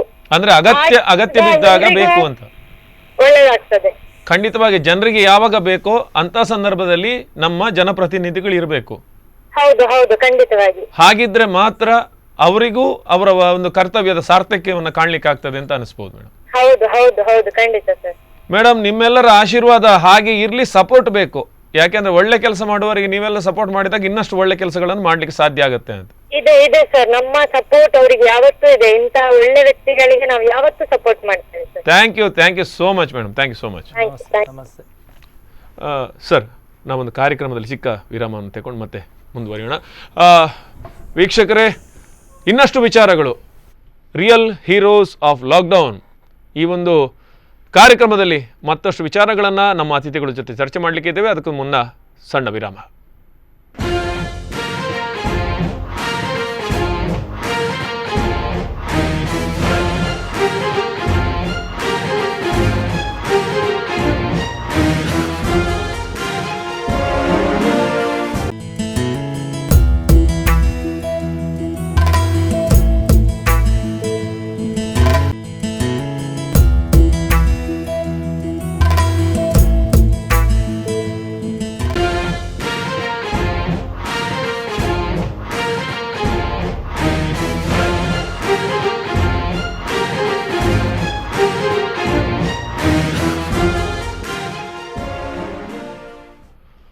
ಎಸ್ ವೀಕ್ಷಕರೇ, ರಿಯಲ್ ಹೀರೋಸ್ ಆಫ್ ಲಾಕ್ಡೌನ್ ಕಾರ್ಯಕ್ರಮಕ್ಕೆ ಮತ್ತೊಮ್ಮೆ ಆತ್ಮೀಯವಾದಂಥ ಸ್ವಾಗತ. ನಮ್ಮ ಜೊತೆ ಇದ್ದಾರೆ ಉಡುಪಿ ಜಿಲ್ಲಾ ಕೆಮಿಸ್ಟ್ ಆ್ಯಂಡ್ ಡ್ರಗ್ಗಿಸ್ಟ್ ಅಸೋಸಿಯೇಷನ್ನ ಮುಖ್ಯಸ್ಥರಾಗಿರುವಂತಹ ವಿಜಯ್ ಶೆಟ್ಟಿಯವರು, ಹಾಗೆ ಉಡುಪಿಯ ನಗರಸಭಾ ಸದಸ್ಯರು ಮತ್ತು ಸಮಾಜ ಸೇವಕರಾಗಿರುವಂತಹ ರಮೇಶ್ ಕಾಂಚನ್ ಅವರು. ಅವರಿಗೆ ಆತ್ಮೀಯವಾದಂತಹ ಸ್ವಾಗತ ಸರ್.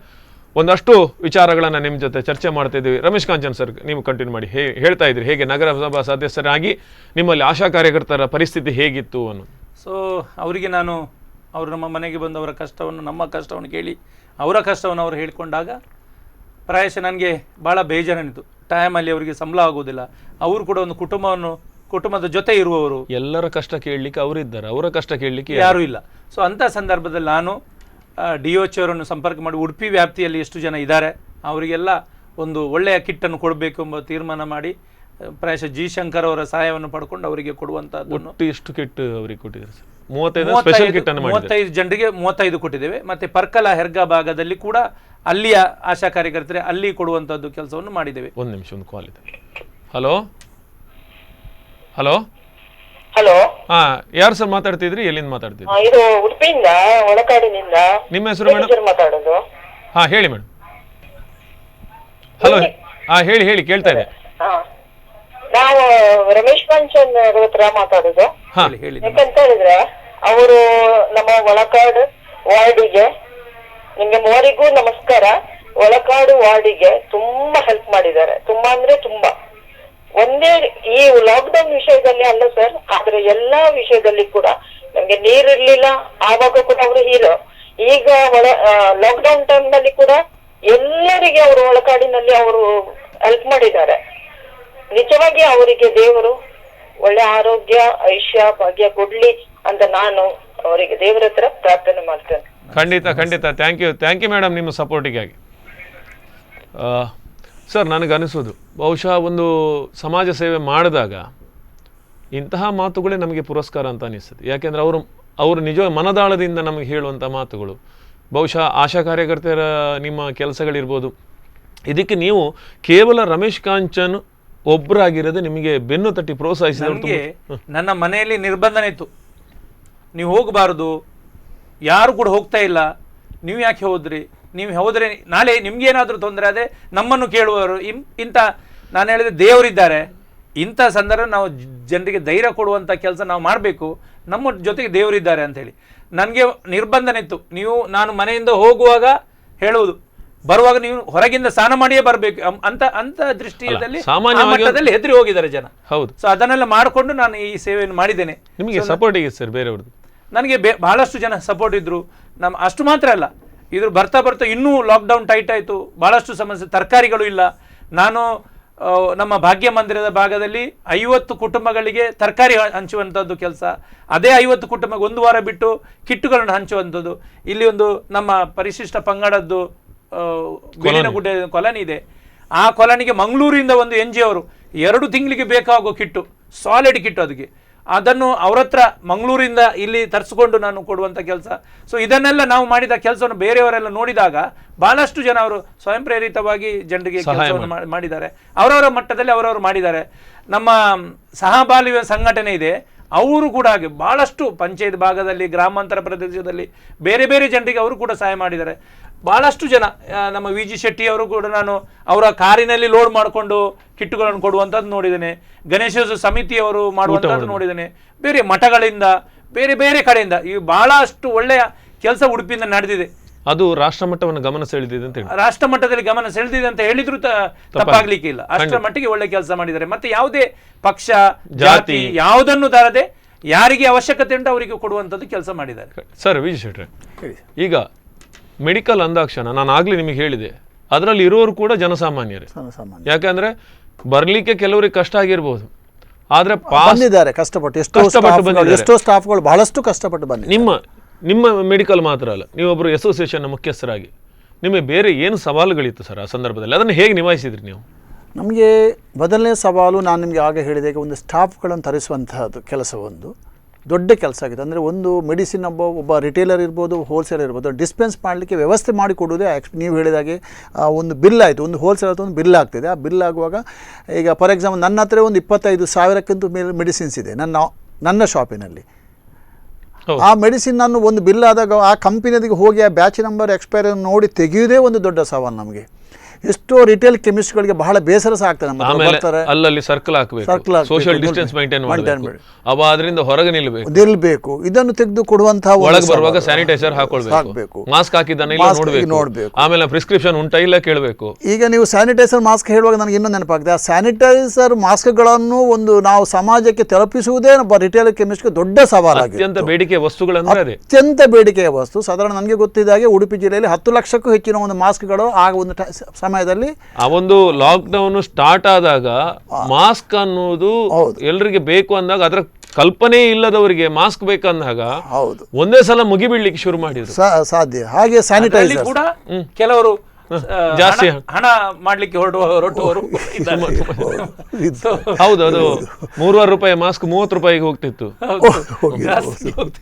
ಈಗ ಸ್ಯಾನಿಟೈಸರ್ಸ್ ಒಂದು ತರಿಸುವುದು, ಒಂದು ವಿತರಣೆ ಮಾಡುವುದೇ ಒಂದು ದೊಡ್ಡ ನಮಗೆ ದೊಡ್ಡ ಸಮಸ್ಯೆ ಆಗಿದ್ದು ಬೇರೆ ಕಡೆಯಿಂದ ಅದನ್ನ ತರಿಸಿಕೊಳ್ಳುವುದು, ಅಂದ್ರೆ ಸಾಗಾಟ ಮಾಡ್ಕೊಳ್ಳೋದು ಮತ್ತೆ ರೀಡಿಸ್ಟ್ರಿಬ್ಯೂಟ್ ಮಾಡುವುದು ದೊಡ್ಡ ಒಂದು ಕೆಲಸವೇ. ಒಂದು ಮೆಡಿಕಲ್ನವರಿಗೆ ತಮಗೆ ಬೇಕಿದ್ದಂಥ ಒಂದು ಔಷಧಿಯನ್ನು ಹೋಲ್ಸೇಲ್ ತರಿಸುವುದು ಒಂದು ದೊಡ್ಡ ಸವಾಲಾಗಿತ್ತು, ನಮಗೆ ಅವರಿಗೆ ಕೊಡುವುದು ಒಂದು ದೊಡ್ಡ ಸವಾಲಾಗಿತ್ತು. ಅಂದರೆ ಇದು ಸೀದಾ ಹೋಗಿ ಕೊಡುವಂತಹ ವಿಷಯ ಅಲ್ಲ, ಅದು ಒಂದು ಅದಕ್ಕೊಂದು ಪ್ರೊಸೀಜರ್ ಇದೆ. ಈಗ ಒಬ್ಬ ರಿಟೇಲ್ ಮೆಡಿಕಲ್ ಅವರಿಗೊಬ್ಬರಿಗೆ, ಈಗ ಅವರಿಗೊಬ್ಬರ ಫಾರ್ಮಸಿಸ್ಟ್ ಬೇಕು ಕ್ವಾಲಿಫೈಡ್. ಒಂದು ಪ್ರಿಸ್ಕ್ರಿಪ್ಷನ್ ಬಂದಾಗ ಅಟೆಂಡ್ ಮಾಡಲಿಕ್ಕೆ ಯಾರು ಅದನ್ನು ಹೋಗಿ ಸೀದಾ ಕೈ ಹಾಕಿ ಅವತ್ತು ತನ್ನ ರೆಗ್ಯುಲರ್ ಸ್ಟಾಫ್ ಬರಲಿಲ್ಲ ಅಂತೇಳಿ ಯಾರೋ ಒಬ್ಬರನ್ನು ಕರ್ಕೊಂಡು ಬಂದು ಮಾಡುವಂಥ ಕೆಲಸ ಅಲ್ಲ. ಅದು ಮದ್ದುಗಳನ್ನು ಒಬ್ಬ ರಿಟೇಲರ್ಗೆ ಕೊಡೋದು ದೊಡ್ಡ, ಏನಾದರೂ ಹೆಚ್ಚು ಕಡಿಮೆ ಆದರೆ ನಾಳೆ ಅವರ ತಲೆಗೆ ಬರ್ತದೆ. ಅಲ್ಲ, ಇದರಲ್ಲಿ ಬೇರೆದ್ರಲ್ಲಿ ಹೆಚ್ಚು ಕಡಿಮೆ ಆದ್ರೂ ಸರ್ ಅವರು ಒಂದು ಹಸಿವೆ ಆಗ್ಬೋದಿಲ್ಲ, ಮಲಗಬಹುದು. ಇದರಲ್ಲಿ ಜೀವಕ್ಕೆ ಕೆಲಸ. ಮತ್ತು ಹಾಗೆ ನಮ್ಮ ಒಂದು ಬೇರೆ ಬೇರೆ ಒಂದು ಇವರ ಅಧಿಕಾರಿಗಳ ಡಿಪಾರ್ಟ್ಮೆಂಟ್ನ ಒಂದು ಇನ್ಫಾರ್ಮೇಷನ್ ಇದೆ. ಯಾವುದೇ ಒಂದು ಪೇಷಂಟ್ಗೆ ಸಮಸ್ಯೆ ಬಂದಾಗ ಡಾಕ್ಟ್ರಿಗಿಂತ ಹೋಗೋದಕ್ಕಿಂತ ಮೊದಲು ಬರುವುದು ರಿಟೇಲ್ ಕೆಮಿಸ್ಟ್ಗೆ, ಸರ್ ನನಗೆ ಎಂತೆಂಥ ತೊಂದರೆ ಇದೆ ಅಂತೇಳಿ. ಅದರೊಂದಿಗೆ ಕ್ರಾನಿಕ್ ಇಲ್ನೆಸ್ ಇದೆ ನಿಮ್ಮದು, ನೀವು ಹೇಳಿದಾಗ ಡಯಾಬಿಟಿಸ್ ಇರ್ಬೋದು ಅಥವಾ ಹೈಪರ್ ಟೆನ್ಷನ್, ಇವುದು ರೆಗ್ಯುಲರ್ ಪೇಷಂಟ್. ರಮೇಶ್ ಕಾಂಚನ್ ಹೇಳಿದಾಗೆ ಸೀನಿಯರ್ ಪೇಷಂಟ್ಗಳು, ಕೆಲವರಿಗೆ ಹೇಗ ಮುಟ್ಬೋದು, ಕೆಲವರು ಅವರೇ ಬರಬೇಕು. ಆ ಸಮಯದಲ್ಲಿ ಅವರನ್ನು ಅಟೆಂಡ್ ಮಾಡೋದು ದೊಡ್ಡ ಒಂದು ಸವಾಲೇ. ಅದರ ಒಟ್ಟಿಗೆ ಏನಾಗಿತ್ತಂದ್ರೆ ಮೊದಲೆಲ್ಲ ಬಂದ್ಕೊಂಡು ನಿಮ್ಮ ಕೌಂಟರ್ನ ಸುತ್ತ ಹೀಗೆ ನಿಂತರೂ ಪ್ರಾಬ್ಲಮ್ ಇರಲಿಲ್ಲ ಅಂದ್ರೆ ಅವರೆಲ್ಲ ಒಬ್ಬನಾದ್ಮೇಲೆ ಒಬ್ಬನ ಕೇಳಬಹುದು. ಪ್ರಾರಂಭ ಹಂತದಲ್ಲಿ ಏನಾಗಿದೆ ಅಂತ ಹೇಳಿದ್ರೆ ಯಾರಿಗೂ ಮಾಹಿತಿ ಇಲ್ಲ, ಗೊಂದಲ. ನೋಡಿದ್ರೆ ಸಾಕು ಕೊರೋನಾ ಬರ್ತದೆ, ಮುಟ್ಟಿದ್ರು ಸಾಕು ಗಾಳಿಯಲ್ಲಿ ಬರ್ತದೆ, ಇಂಥದ್ದೆಲ್ಲ ಅಪಪ್ರಚಾರ. ಅಂದ್ರೆ ಜನ ಅದನ್ನು ಹೆದರಿ ಹೋಗಿದ್ದಾರೆ. ಶೀತಾಗಿ ಅಕ್ಷತೆ ಇದ್ರು ಸಮಸ್ಯೆ, ಗೊಂದಲಮಯ. ಉಡುಪಿಯಲ್ಲಿ ಎಷ್ಟೋ ಸಲ ನಾವು ಒಬ್ಬರೇ ರೋಡಲ್ಲಿ ಇದ್ದೀವಿ. ಆ 3 ತಿಂಗಳಲ್ಲಿ ರಮೇಶ್ ಕಾಂಚನ್ ಹೇಳಿದೆ, ಕಿಟ್ಟಿನ ಬಗ್ಗೆ ವೈಯಕ್ತಿಕವಾಗಿ ಹೇಳಿದೆ, ಅಸೋಸಿಯೇಷನ್ ಹೇಳ್ತಾ ಇಲ್ಲ ನಾನು, ವೈಯಕ್ತಿಕವಾಗಿ ಹೇಳಿದೆ. ಪ್ರತಿದಿನ ನಾವು ಒಂದು 10-20 ಕಿಟ್ ಇಟ್ಕೊಂಡು ಎಲ್ಲ ಬದಿಲ್ಲ. ಅದು VG ಶೆಟ್ಟಿ ಅಂದರೆ ಯಾರಾದ್ರೂ ಗೊತ್ತಿಲ್ಲದ ಮನೆಗೆ ಈಗ ಒಂದು 8 ಕೌನ್ಸಿಲರ್ಸ್ ಎಲ್ಲ ನಮ್ಮ ಅಲ್ಲಿ ಬಂದು ನಾನು ಒಂದು ಸಲ ರಘುಪತಿ ಭಟ್ ಹತ್ರ ಮಾತಾಡಿ ನಾನು ಕೊಡ್ತಾ ಇದ್ದೆ. ಆ ನಿಟ್ಟಿನಲ್ಲಿ ನಾವು ಸಾಧಾರಣ ಎಷ್ಟೋ ಕಿಟ್ಗಳನ್ನು ಮನೆಗೆ ಹೋಗಿ ಕೊಡ್ತಾ ಇದ್ವಿ. ಆಗ ಜನರಿಗೆ ಹತ್ತಿರ ಹೋಗೋದು ಒಂದು ಥರದ ಒಂದು ಭಯ, ನಮಗೂ ಒಂದು ಥರದ ಭಯ. ಸೋಷಿಯಲ್ ಡಿಸ್ಟೆನ್ಸಿಂಗ್, ಒಂದು ಸಾಮಾಜಿಕ ಅಂತರವನ್ನು ಕಾಪಾಡಿಕೊಳ್ಳುವುದು ಆಗ ಒಂದು ದೊಡ್ಡ ಸಮಸ್ಯೆ, ಸವಾಲು. ಅದು ಇನ್ನೊಂದೇನಾಗುತ್ತೆ ಅಂದ್ರೆ ನಾವೆಲ್ಲ ಬೇರೆ ಕಡೆ ಎಲ್ಲ ಕೊಟ್ಟಿದ್ದೇವಮ್ಮ, ನಾವು ನಿಮಗೂ ಕೊಡ್ತಾ ಇದ್ದೇವೆ ಅಂದ್ರೆ ಆಯ್ತು, ಅದು ಇನ್ನೊಂದು ಸಮಸ್ಯೆ. ಬೇರೆ ಕಡೆ ಹೋಗಿ ಬಂದಿದ್ದಾರೆ ಇಷ್ಟು 3-3.5 ತಿಂಗಳು ಆದ್ರೂ ಕೂಡ ಈಗ ಹೊಸದೊಂದು ಗಾಳಿಯಲ್ಲಿ ಬರ್ತದೆ ಅಂತ ಇನ್ನೂ ಜನ ಮನೆಯಿಂದ ಹೊರಗೆ ಹೋಗ್ಬಾರ್ದು. ಈ ರೀತಿ ಇದು ಹೌದಾ ಅಲ್ವಾ, ಜನರಿಗೆ ಸ್ಪಷ್ಟತೆ ಇಲ್ಲ. ಅದು ಇನ್ನೊಂದು ಕಾರಣ ಇರ್ಬೋದು, ಯಾಕಂದ್ರೆ ಇದುವರೆಗೂ ಕೇಳಿರದಂತಹ ಒಂದು ಘಟನೆ ಇದು. ಇದೊಂದು ಏನು ಹೇಳ್ತಾರೆ, ಒಂದು ಅಕಾಲಿಕವಾಗಿ ಬಂದವರಿಗೆ ಇದಂತ ಆಘಾತ ಅಂತ ಹೇಳ್ಬೋದು. ಮತ್ತೆ ಎಷ್ಟೋ ಸಾವು ನೋವುಗಳು ಸಂಭವಿಸ್ತಾ ಇದೆ, ನಾವು ನೋಡ್ತಾ ಇದ್ದೇವೆ. ಇದು ನಾವೆಲ್ಲರೂ ಅದನ್ನು ಹಗುರವಾಗಿ ತೆಗೆದುಕೊಳ್ಳುವಂತ ಒಂದು ಪರಿಸ್ಥಿತಿ ಅಲ್ಲ, ವಿಷಯಗಳಲ್ಲ. ನಾವೆಲ್ಲರ ತೀವ್ರತೆ. ಮತ್ತೆ ಒಂದು ಸರ್ ನನಗೆ ಅನಿಸ್ತದೆ, ಸರ್ಕಾರ ಇರ್ಬೋದು, ಜನಪ್ರತಿನಿಧಿಗಳಿರ್ಬೋದು, ಮಾಧ್ಯಮಗಳಿರ್ಬೋದು, ಅದು ಎಷ್ಟು ಸಾಧ್ಯವೋ ಅಷ್ಟು ಜಾಗರೂಕತೆ ಹೇಳಿದ್ರು ವೈಯಕ್ತಿಕ ಅವನವನು ಅದರ ಬಗ್ಗೆ ಸ್ವಲ್ಪ ಗಮನವನ್ನು ತಗೊಳ್ಬೇಕು. ಹಾಗಿದ್ರೆ ಮಾತ್ರ ಇದನ್ನ ನಿಯಂತ್ರಣ ತಲೆಗೆ ಅವ್ರದೇ ಕೈ ಲಾಸ್ಟ್ ಕೊನೆಗೆ ಬರುದು ಅವರ ತಲೆಗೆ ಅವ್ರ ಕೈ. ಅವರವರ ಮಟ್ಟಿಗೆ ಜಾಗ್ರತೆ ಏನು ಉಂಟು ಅದನ್ನು ಮಾಡಲೇಬೇಕಾದ ಪ್ರಥಮ ಹಂತದಲ್ಲಿ ಮಾಡಿದರೆ ಇನ್ನೂ ಕೂಡ ಅದನ್ನು ನಿಯಂತ್ರಣ ಬರಬೇಕು. ಅವನಿಂದಾಗಿ ಹಲವರಿಗೆ ಸಮಸ್ಯೆಗಳು, ಅವನ ಹತ್ತಿರದವರಿಗೆ, ಸಂಬಂಧಿಕರಿಗೆ, ಮಕ್ಕಳಿಗೆ, ಹೆಂಡತಿಗೆ. ರಮೇಶ್ ರಾಗಿ ಹೇಳಿದಾಗೆ ನಮ್ಮ ಮನೆಯಲ್ಲಿ ಸಹ ಅದು ದೊಡ್ಡ ಸಮಸ್ಯೆ. ಈಗ ಎಷ್ಟೋ ಸಲ ನಾವು ಎಣಿಸುವಾಗ ಈಗಲೂ ಸಹ ನಮಗೆ ಟೆನ್ಷನ್ ಆಗ್ತಾ ಇದೆ. ಹೋಗಿ ನಮಗೆ ಒಬ್ಬರಿಗೆ ಅದು ಪರವಾಗಿಲ್ಲ, ಏನಾದ್ರು ನಾವು ಅದನ್ನು ಎದುರಿಸಬಹುದು. ನಮ್ಮೊಂದಿಗಿರುವವರು, ನಮ್ಮ ಹತ್ತಿರದವರಿಗೆ ನಾವು ಅದಕ್ಕೆ ಜವಾಬ್ದಾರರು. ಏನಾದರೂ ಹೆಚ್ಚು ಕಡಿಮೆ ಈ ಒಂದು ಭಯ ಯಾವಾಗಲೂ ದಿನ ನಮ್ಮ ಮನಸ್ಸಿನಲ್ಲಿ ಇದೆ. ಅದು ಪ್ರತಿಯೊಬ್ಬರ ರೀತಿಯಲ್ಲಿ ನಮ್ಮನ್ನು ನಂಬಿ ಬದುಕುವವರಿದ್ದಾರೆ. ನಾವು ಅವರಿಗೆ ಏನು ಉತ್ತರವನ್ನು ಕೊಡಬಹುದು ಅನ್ನುವಂತ ಒಂದು ಮನಸ್ಸಿನ ಮೂಲೆಯಲ್ಲಿ ನಾವು ಎಷ್ಟೇ ನಾವು ಧೈರ್ಯವನ್ನು ತಂದಿದ್ರು ಒಂದು ಮೂಲೆಯಲ್ಲಿ ಅದಕ್ಕೊಂದು ಖಂಡಿತವಾಗಿ. ಉದಾಹರಣೆಗೆ ಒಂದು ವಾರ ಹಿಂದೆ ನನಗೆ ಜೋರು ಶೀತ, ಮೈಕೈ ನೋವು ಈ ತರ ಎಲ್ಲ ಬಂತು, ಜ್ವರ ಇಲ್ಲ. ಸೊ ಬಂದಾಗ ನನ್ಗೇನೆ ಒಂದು ರೀತಿ ನನಗೆ ಹೇಳ್ಕೊಳ್ಳಿಕ್ಕೆ ಆಗೋದಿಲ್ಲ, ಹೆದರಿಕೆ. ಇವನ್ ಮನೆಯವರು ಹೆದರ್ತಾರ, ನನ್ನ ಒಟ್ಟಿಗೆ ಜೊತೆಗೆ ಇದ್ದವ್ರು ಹೆದರ್ತಾರ, ದೂರ ನಿಲ್ತಾರ ಈ ರೀತಿ. ಸೊ ಆದ್ರೂ ನನಗೆ ಆದಷ್ಟು ಮನೆ ಮದ್ದುಗಳನ್ನು ಮಾಡಿದೆ, ಆದ್ರೂ ಏನೂ ಎಫೆಕ್ಟ್ ಆಗಲಿಲ್ಲ. ಕಡೆಗೆ ಎಲ್ಲೇ ನಮ್ಮ ಸರ್ಕಲಲ್ಲಿ ಮದ್ದು ತಗೊಂಡು ಆದಾಗ ಸ್ವಲ್ಪ ಮಟ್ಟಿಗೆ ಗುಣ ಆಯಿತು. ಅದ್ರ ಜೊತೆಗೆ ಕಫ ಎಲ್ಲ ಬರಲಿಕ್ಕೆ ಒಂಥರ ಗಂಟಲು ನೋವು ಈ ಥರ ಎಲ್ಲ ಇತ್ತು. ನಾಲಿಗೆಗೆ ಟೇಸ್ಟ್ ಇಲ್ಲ, ವಾಸನೆ ಬರುವುದಿಲ್ಲ, ಇಂಥದ್ದೆಲ್ಲ ಇತ್ತು. ಇದು ಕೊರೋನಾದ ಲಕ್ಷಣ ಕೂಡ ಹೀಗೆ ಅಂತ ಹೇಳಿದ್ರು. ಸೊ ಆ ಲಕ್ಷಣ ಈ ಲಕ್ಷಣ ಟ್ಯಾಲಿ ಮಾಡುವಾಗ ನನಗೊಂದು ರೀತಿ ಶಂಕರ್ ವಿಠಲ್ ಸ್ಟಾರ್ಟ್ ಆಯಿತು. ಸೊ ಇದನ್ನು ಹೇಳುವಾಗಿಲ್ಲ. ಆದರೂ ನಾನು ಒಂದು 3-4 ಡೇಸ್ ಮನೆಯಲ್ಲೇ ಇದ್ದು ಅದಕ್ಕೆ ಬೇಕಾದ ಕಷಾಯಗಳು ಮೆಡಿಸಿನ್ ಎಲ್ಲ ತಗೊಂಡಾದಾಗ ಒಂದು 3-4 ಡೇಸ್ ಅದೇ ನಾನು ನನಗೆ ಏನಿಲ್ಲ ಎಂಬುವ ದೃಷ್ಟಿಯಲ್ಲಿ ನಾನು ರೆಡಿ ಆದೆ. ಸೊ ಇವತ್ತು ಪರ್ಫೆಕ್ಟ್ ಆದೆ. ಸೊ ಇದು ನಾನು ಕೇಳಿದ ಪ್ರಕಾರ ಡಾಕ್ಟರ್ ಹೇಳುವುದೇನೆಂದರೆ ಈ ಮಳೆಗಾಲದಲ್ಲಿ ಬರುವಂತ ಫ್ಲೂ ಜ್ವರ. ಸೊ ಇದರಲ್ಲಿ ನಾನು ನಿಮ್ಮ ಮಾಧ್ಯಮದ ಮುಖಾಂತರ ಹೇಳಲಿಕ್ಕೆ ಬಯಸುದು, ನೋಡಿ ಈಗ ಈ ಸಂದರ್ಭದಲ್ಲಿ ಒಂದು ಫ್ಲೂ ಜ್ವರ ಅಂತ ಬಂದೇ ಬರ್ತದೆ. ಇದು ಬಹಳ ವರ್ಷದಿಂದ ಬರ್ತದೆ, ಈಗಲೂ ಬರ್ತಾ ಇದೆ. ಅಂದರೆ ಹೇಳ್ತಾರೆ ಈ ಹುಲ್ಲುಗಳು ಬೆಳೆದಾಗ, ಮಳೆಗಾಲ ಬಂದು ಭೂಮಿ ತಂಪಾದಾಗ ಈ ಫ್ಲೂ ಜ್ವರ ಬರ್ತದೆ ಅಂತ ಹೇಳ್ತಾರೆ. ಸೊ ಇಂತಹ ಸಂದರ್ಭದಲ್ಲಿ ನಾನು ನಿಮ್ಮ ಸ್ಪಂದನ ಚಾನಲ್ ಮುಖಾಂತರ ಎಲ್ಲ ಡಾಕ್ಟರ್ಗಳಿಗೆ, ಎಲ್ಲ ಕ್ಲಿನಿಕ್ಗಳಿಗೆ ಹೇಳುವುದು ಇಷ್ಟೇ, ನಿಮ್ಮ ಪೇಷಂಟ್ಗಳು, ನಿಮ್ಮ ಫ್ಯಾಮಿಲಿ ಪೇಷಂಟ್ಗಳು ಯಾರು ಬರ್ತಾರೆ ದಯಮಾಡಿ ಅವರಿಗೆ ಮದ್ದು ಕೊಡುವಂಥದ್ದು ನೀವು ಕೊಡಲೇಬೇಕು. ಯಾಕೆಂದರೆ ಪ್ರಥಮ ಅವರು ನಿಮ್ಮನ್ನು ನಂಬ್ಕೊಂಡು ಬರುದು, ನಿಮ್ಮದೇ ಹಿಂದೆ ಕೂಡ ನಿಮ್ಮದೇ, ಇನ್ನು ಮುಂದೆ ಕೂಡ ನಿಮ್ಮದೇ ಪೇಷಂಟ್ಗಳು. ಸೊ ಅಂಥವರಿಗೆ ನೀವು ಮೆಡಿಸಿನ್ ಅನ್ನು ಕೊಡಬೇಕು ಪ್ರಥಮ ಹಂತದಲ್ಲಿ. ಬಟ್ ಅದನ್ನು ಯಾರಿಗೆ ತಿಳಿಸಬೇಕು, ಜರ್ಕಾಡ್ ಆಸ್ಪತ್ರೆಗ ಅಥವಾ ಆಶಾ ಕಾರ್ಯಕರ್ತ ಯಾರಿಗೆ ಅದು ತಿಳಿಸಿ. ಬಟ್ ಮೆಡಿಸಿನ್ ಕೊಡುವಂಥದ್ದು ದಯಮಾಡಿ ನೀವು ಕೊಡಬೇಕು. ಯಾಕಂದ್ರೆ ನನ್ನ ಹತ್ರ ಬಹಳಷ್ಟು ಜನ ಕರೆ ಮಾಡ್ತಾರೆ, ಯಾವ ಡಾಕ್ಟರ್ ಮದ್ದು ಕೊಡುದಿಲ್ಲ ಅಲ್ಲ, ಅದ್ರ ಇರ್ಬೋದು ನಿಮ್ಗೆ. ಈಗ DC ಅವರ ಆದೇಶ ಇದೆ, ನೀವು ನಿಮ್ಮ ಹತ್ರ ಯಾರಾದ್ರೂ ಬಂದಾಗ ಮದ್ದು ಕೊಡಬೇಕು, ಬಟ್ ಅವರನ್ನು ಇನ್ಫಾರ್ಮೇಶನ್ ಮಾಡಬೇಕು, ಸಂಬಂಧಪಟ್ಟ ಇಲಾಖೆಗಳಿಗೆ ಗಮನಕ್ಕೆ ತರಬೇಕು, ಅದು ಮಾಡಿ. ಬಟ್ ಮದ್ಯ ಕೊಡುದಿಲ್ಲ ಅಂತ ಹೇಳಿ ದಯಮಾಡಿ ನೀವು ಹಾಗೆ ಮಾಡಬೇಡಿ. ಯಾಕಂದ್ರೆ ಅವರು ನಿಮ್ಮನ್ನೇ ನಂಬ್ಕೊಂಡು ಬರ್ತಾರೆ, ಅಂತವರು ಎಲ್ಲಿ ಹೋಗುದು, ಬಹಳಷ್ಟು ಆಕ್ರೋಶ.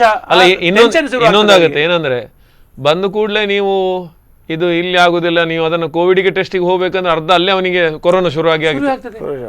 ಯಾಕಂದ್ರೆ ನೋಡಿ ನನ್ಗೆ ವೈಯಕ್ತಿಕ ನನ್ಗೆ ಏನೂ ಇರಲಿಲ್ಲ. ನಾನು ಕೂಡ ಈ ತರ ಆದಾಗ ನಾನು ಕೂಡ KMCಯ ಭಾಗಕ್ಕೆ ಹೋಗಿ ಒಂದು ದಿನ ಅರ್ಧ ದಿನ ಅಲ್ಲಿ ವೇಸ್ಟ್ ಮಾಡಿ, ನನಗೆ ಕೊರೋನಾ ಟೆಸ್ಟ್ ಮಾಡಬೇಕಂತ ಹೇಳಿದಾಗ ಹೊರಗೆ ಒಂದು ಡಾಕ್ಟರ್ ಕೂತ್ಕೊಳ್ತಾರೆ, ಅವ್ರ ಹತ್ರ ನನ್ನ ಎಲ್ಲ ಜಾತಕ ಹೇಳಿದೆ, ಅವರೆಲ್ಲ ತಿಳ್ಕೊಂಡು ನೀವು ಇಂಥ ಕರೆಗೆ ಒಂದು ಫೋನ್ ಮಾಡಿ ನಿಮ್ಮ ಮೊಬೈಲಿಂದ ಹೇಳಿದರು.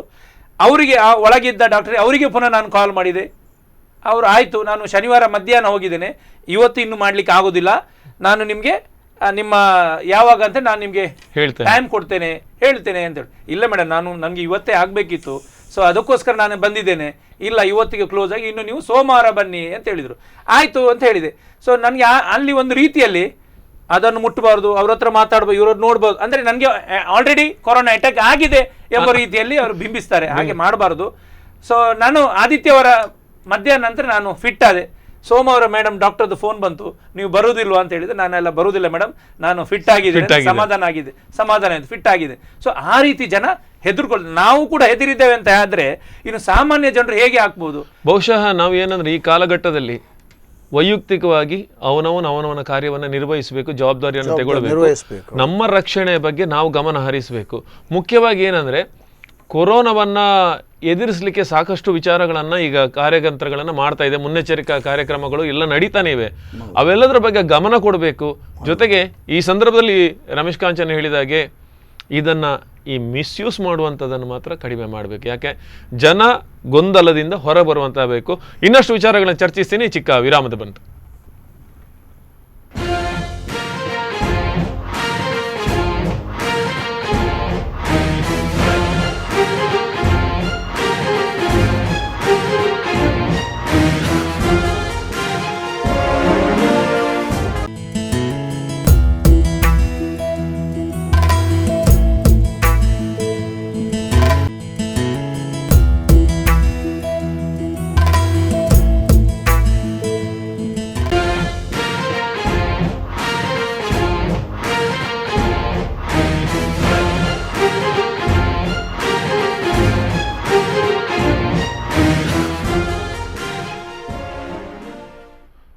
ಎಸ್ ವೀಕ್ಷಕರೇ, ರಿಯಲ್ ಹೀರೋಸ್ ಆಫ್ ಲಾಕ್ಡೌನ್ ಕಾರ್ಯಕ್ರಮಕ್ಕೆ ಮತ್ತೊಮ್ಮೆ ಆತ್ಮೀಯವಾದಂತಹ ಸ್ವಾಗತ. ನಿಮ್ಮ ಜೊತೆ ಇದ್ದಾರೆ ವಿಜಯ್ ಶೆಟ್ಟಿ ಹಾಗೂ ರಮೇಶ್ ಕಾಂಚನ್ ಅವರು. ಒಬ್ಬರು ಕೆಮಿಸ್ಟ್ ಆ್ಯಂಡ್ ಡ್ರಗ್ಗಿಸ್ಟ್ ಅಸೋಸಿಯೇಷನ್ನ ಅಧ್ಯಕ್ಷರು, ಇನ್ನೊಬ್ಬರು ಸಮಾಜ ಸೇವಕರು ಮತ್ತು ನಗರಸಭಾ ಸದಸ್ಯರು. ಲಾಕ್ಡೌನ್ ಸಂದರ್ಭದಲ್ಲಿ ಆಶಾ ಕಾರ್ಯಕರ್ತರಿಗೆ ಸನ್ಮಾನ ಇರ್ಬೋದು, ಕಿಟ್ ವಿತರಣೆ ಇರ್ಬೋದು, ಅಥವಾ ಆ ಮೂಲಕ ಆಶಾ ಕಾರ್ಯಕರ್ತರಿಗೆ ಒಂದು ಒಳ್ಳೆಯ ಸ್ಥಾನಮಾನವನ್ನು ದೊರಕಿಸಿಕೊಡುವಲ್ಲಿ ಮಹತ್ತರ ಪಾತ್ರವನ್ನು ವಹಿಸಿದವರು. ಹಾಗೆ ಒಂದು ಸವಾಲನ್ನು ಅದು ದಿಟ್ಟವಾಗಿ ಸ್ವೀಕರಿಸಿದವರು. ಯಾಕೆಂದರೆ ಆಹಾರ ಪದಾರ್ಥಗಳು ಎಷ್ಟು ಮುಖ್ಯವೋ ಔಷಧ ಉಪಚಾರಗಳು ಅಷ್ಟೇ ಮುಖ್ಯ, ಔಷಧಗಳು ಅಷ್ಟೇ ಮುಖ್ಯ. ಇವತ್ತಿನ ಕಾಲಘಟ್ಟದಲ್ಲಿ ನಾವು ಬದುಕಲಿಕ್ಕೆ ಆಹಾರವನ್ನು ನಾವು ಎಷ್ಟು ಆದ್ಯತೆ ಕೊಡ್ತೇವೋ ಔಷಧಕ್ಕೂ ನಾವು ಅಷ್ಟೇ ಆದ್ಯತೆ ಕೊಡ್ತೇವೆ. ಅಂತಹ ಒಂದು ಔಷಧ ಏನು ಮಾರಾಟ ಮಾಡುವವರ ಸಂಘದ ಅಧ್ಯಕ್ಷರಾಗಿ ನಿರಂತರವಾಗಿ ಲಾಕ್ಡೌನ್ ಸಂದರ್ಭದಲ್ಲಿ ಅದ್ಭುತವಾದಂಥ ಸೇವೆಯನ್ನು ಮಾಡಿದವರು ಇವತ್ತು ನಮ್ಮ ಜೊತೆ ಇದ್ದಾರೆ. ನಾನು ವಿ ಜಿ ಶೆಟ್ಟರನ್ನು ಕೇಳ್ತಾ ಇದ್ದೀನಿ, ಸರ್, ಇವತ್ತಿನ ಕಾಲಘಟ್ಟದಲ್ಲಿ ನಿಮಗೆ ಈ ಒಂದು ಲಾಕ್ಡೌನ್ ಸಂದರ್ಭದಲ್ಲಿ ಮನೆ ಮನೆಗೆ ತಲುಪಿಸುವಂಥ ಕೆಲವರು ಒಂದು ಔಷಧಗಳನ್ನು ತಲುಪಿಸುವಂಥ ಕೆಲಸದಲ್ಲಿ ತೊಡಗಿಕೊಂಡಿದ್ರು. ಅಂದರೆ ಯಾರು ಅಶಕ್ತರಿದ್ದಾರೆ, ಯಾರು ಮುಖ್ಯವಾಗಿ ಏನಾಗಿತ್ತಂದ್ರೆ ಆ ಸಂದರ್ಭದಲ್ಲಿ ನಾವು ನಮ್ಮನ್ನೇ ಬೈಫಾಕಟ್ ಮಾಡ್ಕೊಂಡಿದ್ದೆವು. 5 ವರ್ಷಕ್ಕಿಂತ ಕೆಳಗಿನ ಮಕ್ಕಳು, 60 ವರ್ಷಕ್ಕಿಂತ ಮೇಲ್ಪಟ್ಟ ಮುದುಕರು ಹೊರಗೆ ಬರಲೇಬಾರ್ದು ಅಂತ ಅಂದ್ಕೊಳ್ತಾ ಇದ್ವಿ. ಬಹುಶಃ ಏನು ಲಾಕ್ಡೌನ್ ನಮಗೆ ಹೊಸ ಅನುಭವ ಆಗಿದ್ದರಿಂದ ಯಾರು ಏನು ಹೇಳಿದ್ರು, ಏನು ಸೂಚನೆಗಳು ಬಂದರೂ ನಾವು ಫಾಲೋ ಮಾಡೋದು ಅಂತ ಒಂದು ಸಂದಿಗ್ಧ ಸ್ಥಿತಿ ನಮ್ಮದಾಗಿತ್ತು. ಯಾಕೆಂದರೆ ಜಗತ್ತಿಗೆ ಆವರಿಸಿದಂತಹ ಒಂದು ದೊಡ್ಡ ಹೊಡೆತ ಅದು. ಅದರಲ್ಲೂ ಭಾರತ ಅದೃಷ್ಟವಶಾತ್ ನಾವು ಸಾಕಷ್ಟು ಸ್ವಲ್ಪ ಮುಂಜಾಗ್ರತಾ ಕ್ರಮವನ್ನು ಕೈಗೊಂಡ ಬಳಿಕ ಆದರೂ ಈಗ ಕಂಟ್ರೋಲ್ ಮಾಡಲಿಕ್ಕೆ ಆಗದಂಥ ಸ್ಥಿತಿ. ಅದರಲ್ಲೂ ನಾವು ಉಡುಪಿ ಜಿಲ್ಲೆಯನ್ನು ನಾವು ನಿಜವಾಗ್ಲೂ ಮೆಚ್ಚಬೇಕು. ಒಂದೆಡೆಯಿಂದ ನಿಮ್ಮಂಥ ಸಾಮಾಜಿಕ ಕಾರ್ಯಕರ್ತರಿರ್ಬೋದು ಅಥವಾ ಬೇರೆ ಬೇರೆ ಸಂಘ ಸಂಸ್ಥೆಗಳಿರ್ಬೋದು, ಸಾಕಷ್ಟು ಜನಸೇವೆ ಮಾಡಿದವರು ಉತ್ತಮವಾದಂಥ ಕೆಲಸವನ್ನು ಮಾಡೋದ್ರ ಮೂಲಕ ನಮ್ಮಲ್ಲಿ ಬೆರಳೆಣಿಕೆಯವರಿಗೆ ಮಾತ್ರ ನಮ್ಮವರಿಗೆ ಕೊರೋನಾ ಪಾಸಿಟಿವ್ ಬಂದಿದೆ, ಬೆರಳೆಣಿಕೆಯವರಿಗೆ. ಬಾಕಿ ಎಲ್ಲವೂ ಕೂಡ ಇತರರಿಂದ ಬಂದಿದ್ದು, ಬೇರೆ ಕಡೆಯಿಂದ ಬಂದವರಿಂದಾಗಿ ನಮಗೆ ಹರಡಿ ಹೋಗಿದೆ. ಉದಾಹರಣೆಗೆ ಹೇಳಿದರೆ ಪೊಲೀಸ್ ಕಾನ್ಸ್ಟೇಬಲ್ಗಳು ಬಂದಿತ್ತು. ಅದು ಹೇಗೆ ಅಂದರೆ ತಪಾಸಣೆ ಮಾಡುವಂಥ ಸಂದರ್ಭದಲ್ಲಿ ಅವರಿಗೆ ಬಂದದ್ದು. ಆ ನಿಟ್ಟಿನಲ್ಲಿ ಉಡುಪಿ ಜಿಲ್ಲೆಯಲ್ಲಿ ಅದ್ಭುತವಾದಂಥ ಒಂದು ಕಾರ್ಯ ಆಗಿದೆ. ಜಿಲ್ಲಾಧಿಕಾರಿಯವರು ಬಹಳಷ್ಟು ಶ್ರಮ ವಹಿಸಿದ್ದಾರೆ. ಅದರಲ್ಲಿ ಜಿಲ್ಲಾಧಿಕಾರಿಯವರೇ ಒಂದು ಮಾತನ್ನು ಹೇಳಿದರು, ಸುಮಾರು ಲಾಕ್ಡೌನ್ ಸ್ಟಾರ್ಟ್ ಆಗಿ 2 ತಿಂಗಳವರೆಗೆ ಏನು ದಿನನಿತ್ಯ ಅನ್ನದಾನ ನಡೀತಾ ಇತ್ತು, ಎಲ್ಲ ಊಟದ ವ್ಯವಸ್ಥೆ ಇತ್ತಲ್ಲ, ಆವಾಗ ಜಿಲ್ಲಾಧಿಕಾರಿಯವರು ಮಾತು ಹೇಳಿದರು, ನನಗೆ ಇದುವರೆಗೂ ಜಿಲ್ಲಾಡಳಿತದಿಂದ ಊಟದ ವ್ಯವಸ್ಥೆಗೆ ಬೇಕಾಗಿ 1 ರೂಪಾಯಿಯನ್ನು ನಾನು ತೆಗೆದಿಲ್ಲ ಅಂತ. ನಾನು ಇದ್ದೆ ಒಂದು ಮೀಟಿಂಗ್ ಅಲ್ಲಿ. ಹೌದು, ಅದು ಬಹಳ ಚಿಕ್ಕ ವಿಚಾರ ಅಲ್ಲ, ಅದು ಬಹಳ ದೊಡ್ಡ ವಿಚಾರ. ಯಾಕೆಂದ್ರೆ ಬೇರೆ ಕಡೆ ಎಲ್ಲ ಊಟಕ್ಕೆ ತತ್ವರ ಪಟ್ಟು ಎಷ್ಟೋ ಜನ ಹಸಿವಿನಿಂದ ಕಂಗೆಟ್ಟವರಿದ್ದಾರೆ. ಎಂತೆಂಥ ಘಟನೆಗಳಾಗಿವೆ ನಮ್ಮ ರಾಜ್ಯಕ್ಕೆ ಹೋಲಿಸಿದ್ರೆ. ಉಡುಪಿ ಜಿಲ್ಲೆಗೆ ಹೋಲಿಸಿದ್ರೆ ನಾವು ಆ 2.5 ತಿಂಗಳಲ್ಲೂ ಕೂಡ ಜಿಲ್ಲಾಡಳಿತ ಊಟಕ್ಕೆ ಬೇಕಾಗಿ ಯಾವತ್ತೂ ಖರ್ಚನ್ನು ಮಾಡಿಲ್ಲ. ಇಂತಹ ಕಾಲಘಟ್ಟದಲ್ಲಿ ಸರ್, ಈ ಬೇರೆಯವರಿಗೆ ಔಷಧ ಕೊಡಬೇಕಾದಂಥ ಸನ್ನಿವೇಶದಲ್ಲಿ ನಿಮಗೆ ಈ ಒಂದು ಲಾಕ್ಡೌನಲ್ಲಿ ತುಂಬ ಕಷ್ಟ ಮತ್ತು ನೀವು ತುಂಬ ಏನು ಮನಕಲ್ಕೋ ರೀತಿಯಾದಂಥ ಘಟನೆಗಳು ಏನಾದರೂ ನಡೀತಿತ್ತು ಸರ್ ನಿಮಗೆ? ಅಂದರೆ ನಾನು ಸವಾಲಾಗಿ ಏನು ಮಾಡಬೇಕು ಅನ್ನೋ ತೋಚದಂಥ ಒಂದು ಘಟನೆ ಏನಾದರೂ? ಇಲ್ಲ, ಹಾಗೆ ಇಲ್ಲ.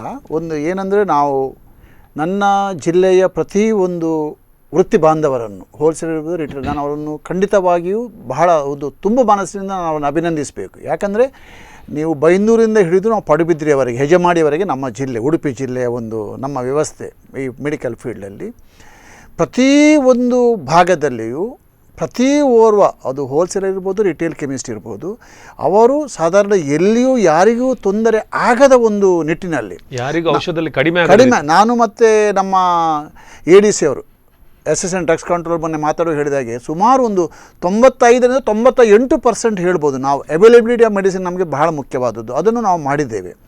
ಅದರೊಂದಿಗೆ ಪ್ರತಿಯೊಂದು ಮೆಡಿಕಲ್ ರಿಟೇಲರ್ಸ್ ಸಹ ಅವರವರ ಒಂದು ಜವಾಬ್ದಾರಿಯನ್ನು ಬಹಳ ಉತ್ತಮ ರೀತಿಯಲ್ಲಿ ಯಾವುದೇ ಒಂದು ಅಪೇಕ್ಷೆಗಳಿಲ್ಲದೆ ಖಂಡಿತವಾಗಿಯೂ ನಿರ್ವಹಿಸಿದೆ ಅಂತ ಹೇಳಲಿಕ್ಕೆ ನನಗೆ ಬಹಳ ಸಂತೋಷ ಆಗ್ತಾಯಿದೆ. ಅದರೊಂದಿಗೆ ನೀವು ಹೇಳಿದಾಗೆ ಉಡುಪಿ ಜಿಲ್ಲೆಯಲ್ಲಂತೂ ಉಡುಪಿಯ ಜಿಲ್ಲೆಯ ಎಲ್ಲ ನಾಗರಿಕರು ನಾವು ಈ ಒಂದು ಸಮಸ್ಯೆಯನ್ನು ಬಹಳ ಪ್ರಾಥಮಿಕ ಹಂತದಲ್ಲಿ ಅದನ್ನು ಉತ್ತಮವಾಗಿ ಅದರ ಒಂದು ಆಗುಹೋಗುಗಳನ್ನು, ಅದರ ಒಂದು ಸಿವಿಯಾರಿಟಿ ನಾವು ಏನು ಹೇಳ್ತೇವೆ ಅದನ್ನು ಅರ್ಥ ಮಾಡಿಕೊಂಡು, ಅದು ಸಾಮಾಜಿಕ ಅಂತರವನ್ನು ಕಾಪಾಡಿಕೊಳ್ಳುವ ವಿಷಯ ಇರ್ಬೋದು, ಮಾಸ್ಕನ್ನು ಧರಿಸುವ ವಿಷಯ ಇರ್ಬೋದು, ಸ್ಯಾನಿಟೈಸರ್ಸನ್ನು ಯೂಸ್ ಮಾಡುವಂಥ ವಿಷಯ ಇರ್ಬೋದು, ಎಲ್ಲ ವಿಷಯದಲ್ಲಿ ಉಡುಪಿ ಜಿಲ್ಲೆಯ ಜನರು ಅಥವಾ ಸೇವಾ ಕಾರ್ಯಕ್ರಮಗಳು, ರಮೇಶ್ ಕಾಂಚನ್ ಹೇಳಿದಾಗೆ ಒಂದು ಡಿಸ್ಟ್ರಿಬ್ಯೂಷನ್ ಆಫ್ ಕಿಟ್ಸ್ ನಾವು ಏನು ಹೇಳ್ತೇವೆ, ಊಟ ಇರ್ಬೋದು, ಎಲ್ಲ ವಿಷಯದಲ್ಲಿ ಒಂದು ಉತ್ತಮವಾದ ರೀತಿಯಲ್ಲಿ ಒಂದು ತಂಡವಾಗಿ ಇಡೀ ಜಿಲ್ಲೆಯ ಮಾದರಿಯ ಕೆಲಸ. ನಾನು ಈ ಮಾತನ್ನು ಮೊನ್ನೆ ನಾವು ಒಂದು ಬ್ಲಡ್ ಡೊನೇಷನ್ ಕ್ಯಾಂಪ್ ಮಾಡುವಾಗ ನಾನು ಹೇಳಿದೆ, ನಮ್ಮ ಇದರಲ್ಲಿ ನಾವು ಒಂದು ಬ್ಲಡ್ ಡೊನೇಷನ್ ಕ್ಯಾಂಪ್ ಮಾಡುವಾಗ ಸಹ ಹೇಳಿದೆ, ನಾನು ಒಂದು ಮಾದರಿಯ ಜಿಲ್ಲೆಯಾಗಿ ನಾವು ಈ ಒಂದು ಸಮಸ್ಯೆಯನ್ನು ನಾವು ಸವಾಲನ್ನು ಸ್ವೀಕರಿಸಿದ್ದೇವೆ, ಎದುರಿಸಿದ್ದೇವೆ. ನಾವು ಸಾಧ್ಯವಾದಷ್ಟು ಮಟ್ಟಿಗೆ ಅದಕ್ಕೆ ನಾವು ಈಗ ನಮ್ಮಲ್ಲೂ ಕಾರಣ ಇದೆ ಸರ್. ಯಾಕೆಂದರೆ ನಾವು ದಕ್ಷಿಣ ಕನ್ನಡ ಜಿಲ್ಲೆಗೆ ಹೋಲಿಸೋದಾದರೆ ಅಲ್ಲಿಗೆ ಮುಂಬೈಯಿಂದ ಬಂದವರ ಸಂಖ್ಯೆ 3,500, ನಮ್ಮಲ್ಲಿ 7,500 8,000 ಜನರು ಬಂದಿದ್ದಾರೆ. ಹಾಗಿದ್ದ ಕಾಲಘಟ್ಟ ಅಂದರೆ ಪಾಸಿಟಿವ್ ಬಂದದ್ದು ಒಳ್ಳೆಯ ಆ ರೀತಿಯಲ್ಲಿ ನಾನು ಅದರ ಪರವಾಗಿ ಮಾತಾಡ್ತಿಲ್ಲ. ನಮ್ಮಲ್ಲಿರುವವರಿಗೆ ಬಂದದ್ದು ಬಹಳ ಕಡಿಮೆ ಅಂತ ಹೇಳ್ತೇನೆ. ಎಲ್ಲ ಬಾಂಬೆ, ಬೇರೆ ಬೇರೆ ಕಡೆ ಖಂಡಿತವಾಗಿ. ತೆಲಂಗಾಣ ಇರ್ಬೋದು ಖಂಡಿತವಾಗಿ. ಅಥವಾ ಬೇರೆ ಬೇರೆ ಅಥವಾ ಏನು ಚೆನ್ನೈ ಇರ್ಬೋದು. ಸರಕು ಸಾಗಾಣಿಕೆ ವಾಹನಗಳಲ್ಲಿ ಬಂದವರಿಂದ ಬಂದದಿರ್ಬೋದು. ಅನ್ಫಾರ್ಚುನೇಟ್ಲಿ ಈಗ ಅದು ಸ್ವಲ್ಪ ಯಾಕೆಂದ್ರೆ ಅದು ಅನಿವಾರ್ಯ. ಈಗ ಸರಕು ಸಾಗಣೆ ಬಂದವನು ಬೇಕು ಅಂತ ಅವನು ಹೊತ್ಕೊಂಡು ಬಂದಿರುವುದಿಲ್ಲ. ಅಥವಾ ಮುಂಬೈಯಿಂದ ಬಂದವರು ಅದು ಫ್ಲೈಟ್ ನಲ್ಲಿ ಬಂದಾಗ ಯಾರ ಒಬ್ಬನಿಗೆ ಇದ್ದವನಿಗೆ ಅದರ ಫ್ಲೈಟ್ ಅಲ್ಲಿ ಎಷ್ಟು ಜನ ಇರ್ತಾರೋ ಅವನಿಗೆ ಬರ್ಬೋದು. ಅದು ಸಾಧ್ಯತೆಗಳು 100% ಇವೆ. ಇವೆಲ್ಲ ನೋಡಿದ್ರೆ ಇಲ್ಲಿರೋ ಕ್ವಾರಂಟೈನ್ ಸೆಂಟರ್ಗಳು ಬಹುಶಃ ಅಲ್ಪ ಸ್ವಲ್ಪ ಸಮಸ್ಯೆಗಳು ಇದ್ದೇ ಇರ್ತವೆ. ಇಷ್ಟು ದೊಡ್ಡ ವ್ಯವಸ್ಥೆಗಳನ್ನು ಮಾಡುವಾಗ ಖಂಡಿತವಾಗಿ ಅದ್ರ ಬಗ್ಗೆ ನಾವು ಮಾತಾಡ್ಲಿಕ್ಕೆ ಆಗೋದಿಲ್ಲ. ಖಂಡಿತವಾಗಿ ತೊಂದರೆ ಆಗೇ ಆಗ್ತದೆ, ಒಂದಷ್ಟು ಜನಕ್ಕೆ ತೊಂದರೆ ಆಗ್ತದೆ. ಆದರೆ ನೀವು ಕಂಪ್ಯಾರಿಟಿವ್ಲಿ ನೀವು ಬೇರೆ ಜಿಲ್ಲೆಗಳಿಗೆ ಹೋಲಿಕೆ ಮಾಡಿದರೆ ಬಹುಶಃ ನಮ್ಮ ಜಿಲ್ಲೆಯಲ್ಲಿ ಉತ್ತಮವಾದಂಥ ಒಂದು ಕೆಲಸವನ್ನು ನಾವು ಮಾಡಿದ್ವಿ. ರಮೇಶ್ ಕಾಂಚನ್ ಸರ್, ನಿಮಗೆ ನಗರಸಭಾ ಸದಸ್ಯರಾಗಿ ನೀವು ಅದನ್ನು ಹೊರತುಪಡಿಸಿದ್ದಕ್ಕೆ ಇಳಿದಿದ್ದೀರಿ. ನೀವು ಕೊರೋನಾ ಸಂದರ್ಭದಲ್ಲಿ ನಗರಸಭಾ ಸದಸ್ಯನಾಗಿಲ್ಲ. ನೀವು ಅಲ್ಲಿ ಏನಾಗಿತ್ತಂದರೆ ಒಬ್ಬ ಜವಾಬ್ದಾರಿಯುತ ನಾಗರಿಕನಾಗಿ ನೀವು ಕಾರ್ಯವನ್ನು ಮಾಡಿದಿರಿ. ನೀವು ಈ ಸಂದರ್ಭದಲ್ಲಿ ಬಹಳಷ್ಟು ಕಷ್ಟಪಡಬೇಕಾದ ಸನ್ನಿವೇಶ ಏನು ಬಂತು ಸರ್ ನಿಮಗೆ? ಅಂದರೆ ತುಂಬ ನೋಡಿ, ಸವಾಲಾಗಿ ಸರ್ಕಾರ ಒಂದು ಸುತ್ತೋಲೆಯನ್ನು ಹೊರಡಿಸಿತ್ತು. ಜನರಿಗೆ, ಯಾರಿಗೆ ದಿನಕೂಲಿ ಕಾರ್ಮಿಕರಿಗೆ ಹಾಲು ಕೊಡಬೇಕು ಎಂಬ ತೀರ್ಮಾನವನ್ನು ಸರ್ಕಾರ ಮಾಡಿದ್ದು. ಸರ್ಕಾರ ಮಾಡಿದ್ರೂ ಕೂಡ ಸ್ಥಳೀಯವಾಗಿ ಅದನ್ನು ಇಂಪ್ಲಿಮೆಂಟ್ ಮಾಡುವಂಥದ್ದು ಉಡುಪಿ ನಗರಕ್ಕೆ ಬಂತು. ಸೊ ಇಂತಹ ಸಂದರ್ಭದಲ್ಲಿ ನಮ್ಮ ವಾರ್ಡ್ನ ಜವಾಬ್ದಾರಿಯನ್ನು ನಾನು ತಗೊಂಡೆ. ಸೊ ನನಗೂ ಕೊಟ್ಟರು. ಸೊ ಇದು ಹಾಲು ಡಿಸ್ಟ್ರಿಬ್ಯೂಷನ್ ಮಾಡಬೇಕು. ಎಷ್ಟು ಮಧ್ಯಾಹ್ನ 2 ಗಂಟೆ ಮಾಡಲಿಕ್ಕೆ ಆಗೋದಿಲ್ಲ, 5 ಗಂಟೆ 4 ಗಂಟೆ ಬೆಳಿಗ್ಗೆನೆ ಮಾಡಬೇಕು. ನಾನು ಮನೆಯಿಂದ ಬೆಳಿಗ್ಗೆ ಎದ್ದ ತಕ್ಷಣ ಒಂದು ಚೊಂಬು ಅಥವಾ ಒಂದು ಗ್ಲಾಸ್ ನೀರನ್ನು ಕುಡಿದು ಬ್ರಷ್ ಮಾಡದೆ ಮುಖಕ್ಕೆ ಬರೆ ತೊಳೆದು ನಾನು ನಮ್ಮ ವಾರ್ಡಿಗೆ ಬಂದು ನಗರಸಭೆಯಿಂದ ಹಾಲನ್ನು ಎತ್ಕೊಂಡು ಬಂದು ನಾನು ಮತ್ತು ನಮ್ಮ ವಾರ್ಡಿನ ನನ್ನ ಜೊತೆ ಇರುವ ಯುವಕರು ಎಲ್ಲ ಸೇರಿ ನಾವು ಡಿಸ್ಟ್ರಿಬ್ಯೂಷನ್ ಮಾಡಿ 7:30 ಗಂಟೆಗೆ 8 ಗಂಟೆ ಮುಗಿಸಿ ನಾವು ಮನೆಗೆ ಹೋಗ್ತಾ ಇತ್ತು. ಮತ್ತೆ ಬ್ರಷ್ ಎಲ್ಲ ಮಾಡಿ ಟಿಫಿನ್ ಮಾಡುವಂಥ ಕೆಲಸ. ಸೊ ಇದು ಒಂದು ಕಡೆಯಲ್ಲಿ ನಮಗೆ ಈ ವ್ಯವಸ್ಥೆ ಪ್ರಾಮಾಣಿಕವಾಗಿ ಯಾರಿಗೆ ಸಿಗಬೇಕು ಅಂತವರಿಗೆ ಮುಟ್ಟಿಸುವಂಥ ಕೆಲಸ ಮಾಡಿದ್ದೇವೆ. ಸೊ ಇದು ನಮಗೆ ಬಹಳಷ್ಟು ದೊಡ್ಡ ಸವಾಲು ಆಗಿದೆ. ಮತ್ತೆ ನನಗೆ ನೆಮ್ಮದಿ ಕೂಡ, ನನ್ನ ಖುಷಿ ಕೂಡ ಆಗಿದೆ. ಇದು ಎಷ್ಟು 1 ತಿಂಗಳು ನಿರಂತರವಾಗಿ 1 ತಿಂಗಳು ಕೊಡುವಂತ ಸರ್. ಅದನ್ನೇ ಹೇಳ್ತಾ ಇರೋದು ನಾನು. ಏನಂದ್ರೆ 1 ದಿವಸಕ್ಕೆ 2 ದಿವಸಕ್ಕೆ ಏನು ಮಾಡ್ಬೋದು ಸರ್. ಈಗ ನೀವು ಯಾರನ್ನೋ ಒಂದು ನಿಮ್ಮ ಕಂಪನಿಯಲ್ಲಿ ಕೆಲಸಕ್ಕೆ ಇಲ್ಲ ಅಂದ್ರೆ ಯಾರನ್ನೋ ಒತ್ತಾಯ ಮಾಡ್ಕೊಂಡು ಅವನ ಹತ್ರ ಇವನ ಹತ್ರ ಅಡ್ಜಸ್ಟ್ ಮಾಡ್ಕೊಂಡು 1 ದಿವಸಕ್ಕೆ 2 ದಿವಸಕ್ಕೆ ಮಾಡ್ಬೋದು. ನೀವು 1-2 ಹುಡುಗರನ್ನ ಸಂಬಳ ಕೊಟ್ಟಾದ ತರಬಹುದು 1 ದಿವಸಕ್ಕೆ 2 ದಿವಸಕ್ಕೆ. ಇದು ಲಾಂಗ್ ಪ್ರೊಸೆಸ್ ಅಂದ್ರೆ ಮಿಸ್ಯೂಸ್ ಕೂಡ ಆಗಬಾರ್ದು. ಯಾರಿಗೆ ಹೋಗ್ಬೇಕು ಅವರಿಗೆ ಹೋಗ್ಬೇಕು, ಅಲ್ಲ ಆಗಬಾರ್ದು. ಇನ್ನೊಂದೇನಂದ್ರೆ ನಮಗೆ ಕೊರೋನಾ ನಮಗೆ ಗಡಿಯನ್ನು ಹಾಕೊಟ್ಟಿಲ್ಲ, ನಾನು ಇಷ್ಟೇ ದಿನ ಇರ್ತೇನೆ ಅಂತ. ಇವತ್ತಿಗೂ ನಾವು ಅದರ ಹಿಂದೆ ಇದ್ದೇವೆ. ನಾವು ಅದರ ಭಯದಲ್ಲೇ ನಾವು ಬದುಕ್ತಾ ಇದ್ದೇವೆ. ಯಾಕೆಂದ್ರೆ ದಿನ ಎಷ್ಟೇ ನಾವು ಮನಸ್ಸನ್ನು ಗಟ್ಟಿ ಮಾಡಿಕೊಂಡ್ರು ಒಂದು ಗಳಿಗೆ ಇವತ್ತೆಷ್ಟು ಪಾಸಿಟಿವ್ ಬಂತಂತ ನಾವು ನೋಡ್ತೇವೆ ಮೊಬೈಲಲ್ಲಿ. ಅದು ಸತ್ಯನೋ ಆಗುತ್ತೋ ಅದರ ವಿಷಯ ಬೇಡ. ನಮಗೇನಾಗುತ್ತೆ ಅಂದ್ರೆ ಇಲ್ಲೊಂದಷ್ಟು ನಮ್ಮ ಮೇಲೆ ಇನ್ನಷ್ಟು ಜವಾಬ್ದಾರಿಗಳಿವೆ ಅನ್ನೋದು.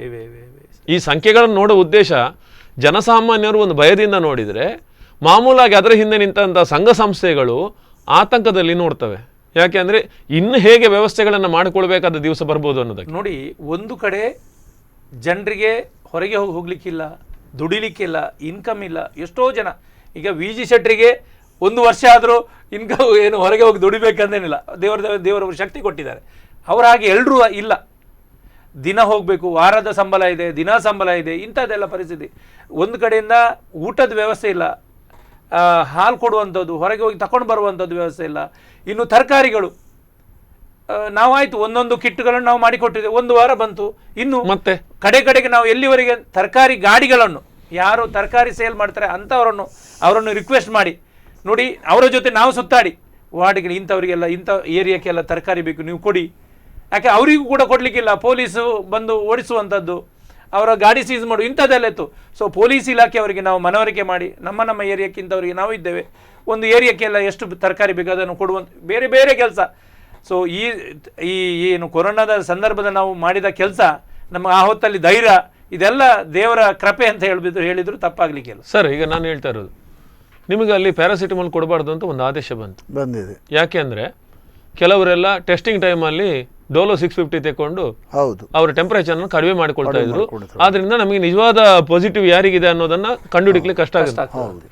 ಇದು ದೊಡ್ಡ ವಿಚಾರ ಆಗಿರ್ಲ್ವ ಸರ್? ಇದೊಂದು ದೊಡ್ಡ ಸಮಸ್ಯೆಯೂ ಹೌದು. ಈಗ ಬಹಳಷ್ಟು ಆ ಒಂದು ರಿಟೇಲರ್ಸನ್ನು ಅದು ಅವರಿಗೂ ಆ ಬಗ್ಗೆ ಒಂದು ಮಾಹಿತಿಯನ್ನು ಕೊಡುವಂಥದ್ದು, ಎಜುಕೇಟ್ ಮಾಡುವಂಥದ್ದು ದೊಡ್ಡ ಒಂದು ಸವಾಲು. ನಾನು ಆಗ ಹೇಳಿದಾಗೆ ನಮ್ಮ ADC ಅವರು ನಮಗೆ ಬಹಳ ಅದಕ್ಕೆ ಸಪೋರ್ಟ್ ಮಾಡಿದರು. ಪ್ರತಿದಿನ ಅವರು ಎಷ್ಟು ಸೇಲ್ ಮಾಡ್ತಾರೆ ಎಂಬುದನ್ನು ಅವರು ಅಪ್ಲೋಡ್ ಮಾಡಲೇಬೇಕು. ಇದು ಒಂದು ದೊಡ್ಡ ಸವಾಲಾಗಿದ್ದರೆ ಸಹ ನಾವು ಉಡುಪಿ ಜಿಲ್ಲೆಯಲ್ಲಿ ಅದನ್ನು ಬಹಳ ಒಂದು ವ್ಯವಸ್ಥಿತವಾಗಿ ನಾವು ಅದನ್ನು ಅಲ್ಲ ನಾನು ಕೇಳ್ತಾ ಇರೋದು ಸರ್ ಈಗ. ಹೌದು. ಯಾಕೆ ಅಂದರೆ ಇಲ್ಲಿ ನಮಗೆ ಮತ್ತೊಂದು ಬಹುಶಃ ನನಗೆ ಆತಂಕ ಇರ್ಬೋದು. ನಿಜವಾಗ್ಲೂ ಒಬ್ಬ ಜ್ವರಕ್ಕೆ ಬಂದಿದ್ರೆ ಅವನಿಗೆ ಕೊಡದೇ ಇದ್ರೆ ಅದು ಒಂದು ಸರಿನಾ ತಪ್ಪ? ಯಾಕೆಂದ್ರೆ ಡಾಕ್ಟರ್ ಎಲ್ಲ ಕಡೆ ಇರಲಿಲ್ಲ ಆ ಸಂದರ್ಭದಲ್ಲಿ. ಖಂಡಿತವಾಗಿ. ಇನ್ನೊಂದು ಅದು ಯಾವ ದೇವ್ರ ದಯ ಅಂತ ಗೊತ್ತಿಲ್ಲ, ಆ 3 ತಿಂಗಳು ಯಾರಿಗೂ ಹಲ್ಲು ನೋವಾದಂಥ ದೊಡ್ಡ ಘಟನೆಗಳು ನಡೆದಿಲ್ಲ, ಇಲ್ಲದೆ ಡೆಂಟಿಸ್ಟ್ಗಳೇ ಇರಲಿಲ್ಲ. ಹೌದು, ಬಹಳಷ್ಟು. ಯಾಕೆಂದ್ರೆ ಬಹಳಷ್ಟು ನಮ್ಮ ಜನರು ಈಗ ಲಾಕ್ಡೌನ್ಗೆ ಇರ್ಬೋದು, ಯಾವುದೆಲ್ಲ ಸರ್ಕಾರದ ಆದೇಶ ಮಾಡ್ತಾರೆ ಅದಕ್ಕೆಲ್ಲ ಸಪೋರ್ಟ್ ಮಾಡಿದ್ದಾರೆ, ಜನರು ಮಾಡಿದ್ದಾರೆ. ಉಡುಪಿಯ ಜಿಲ್ಲೆಯವರು ಬಹಳಷ್ಟು ಸರ್ಕಾರದ ಯಾವ ಆದೇಶ ಬರ್ತದೆ ಅಥವಾ DC ಅವರು ಏನು ಆದೇಶ ಕೊಡ್ತಾರೆ ಇದನ್ನೆಲ್ಲ ಚಾಚು ತಪ್ಪದೆ ಮಾಡಿದ್ದಾರೆ. ಅದರ ಮಟ್ಟಿಗೆ ಮಾತಾಡ್ಲಿಕ್ಕೆ ಇಲ್ಲ ಖಂಡಿತವಾಗಿ. ಯಾಕಂದ್ರೆ ಎಲ್ರಿಗೂ ಕೂಡ ಸವಾಲಿನ ವಿಷಯ ಅದು. ಬಟ್ ನಮ್ಮ ಜಿಲ್ಲೆ ಬೇರೆ ಜಿಲ್ಲೆಯಲ್ಲೆಲ್ಲ ಲಾಠಿ ಚಾರ್ಜ್ ಮಾಡಿ ನಿರ್ಬಂಧನ ಮಾಡುವಂತ ಕೆಲಸ, ಇಂಥ ಪರಿಸ್ಥಿತಿ ಎಲ್ಲ ಇತ್ತು. ಯಾವುದೇ ಸಮಾರಂಭ ಮಾಡಬಾರ್ದು, ಮದುವೆ ಮಾಡಬಾರ್ದು, ಪ್ರತಿಭಟನೆ ಮಾಡಬಾರ್ದು, ಇಂಥದ್ದೆಲ್ಲ ಇದ್ದಾಗ ಯಾರು ಕೂಡ ಮಾಡಲಿಲ್ಲ. ಸೋಷಿಯಲ್ ಡಿಸ್ಟೆನ್ಸ್ ಇಂಥದ್ದೆಲ್ಲ ಆದೇಶವನ್ನು ಖಂಡಿತ ಈಗ ಪಾಲನೆ ಮಾಡಿ. ಅದರಲ್ಲೂ ಏಪ್ರಿಲ್ ತಿಂಗಳಂದ್ರೆ ನಮ್ಮ ಕೃಷ್ಣ ಮಠದ ಉತ್ಸವ ನಡೆಯೋದು. ಎಲ್ಲ ಎಷ್ಟು ಬ್ರಹ್ಮಕಲಶಗಳು ನಿಂತು ಹೋದು, ಎಷ್ಟು ನೇಮಕೋಲಗಳೆಲ್ಲ ನಿಂತು ಹೋದು, ಎಷ್ಟು ಮದುವೆಗಳು ನಿಂತು ಹೋದು.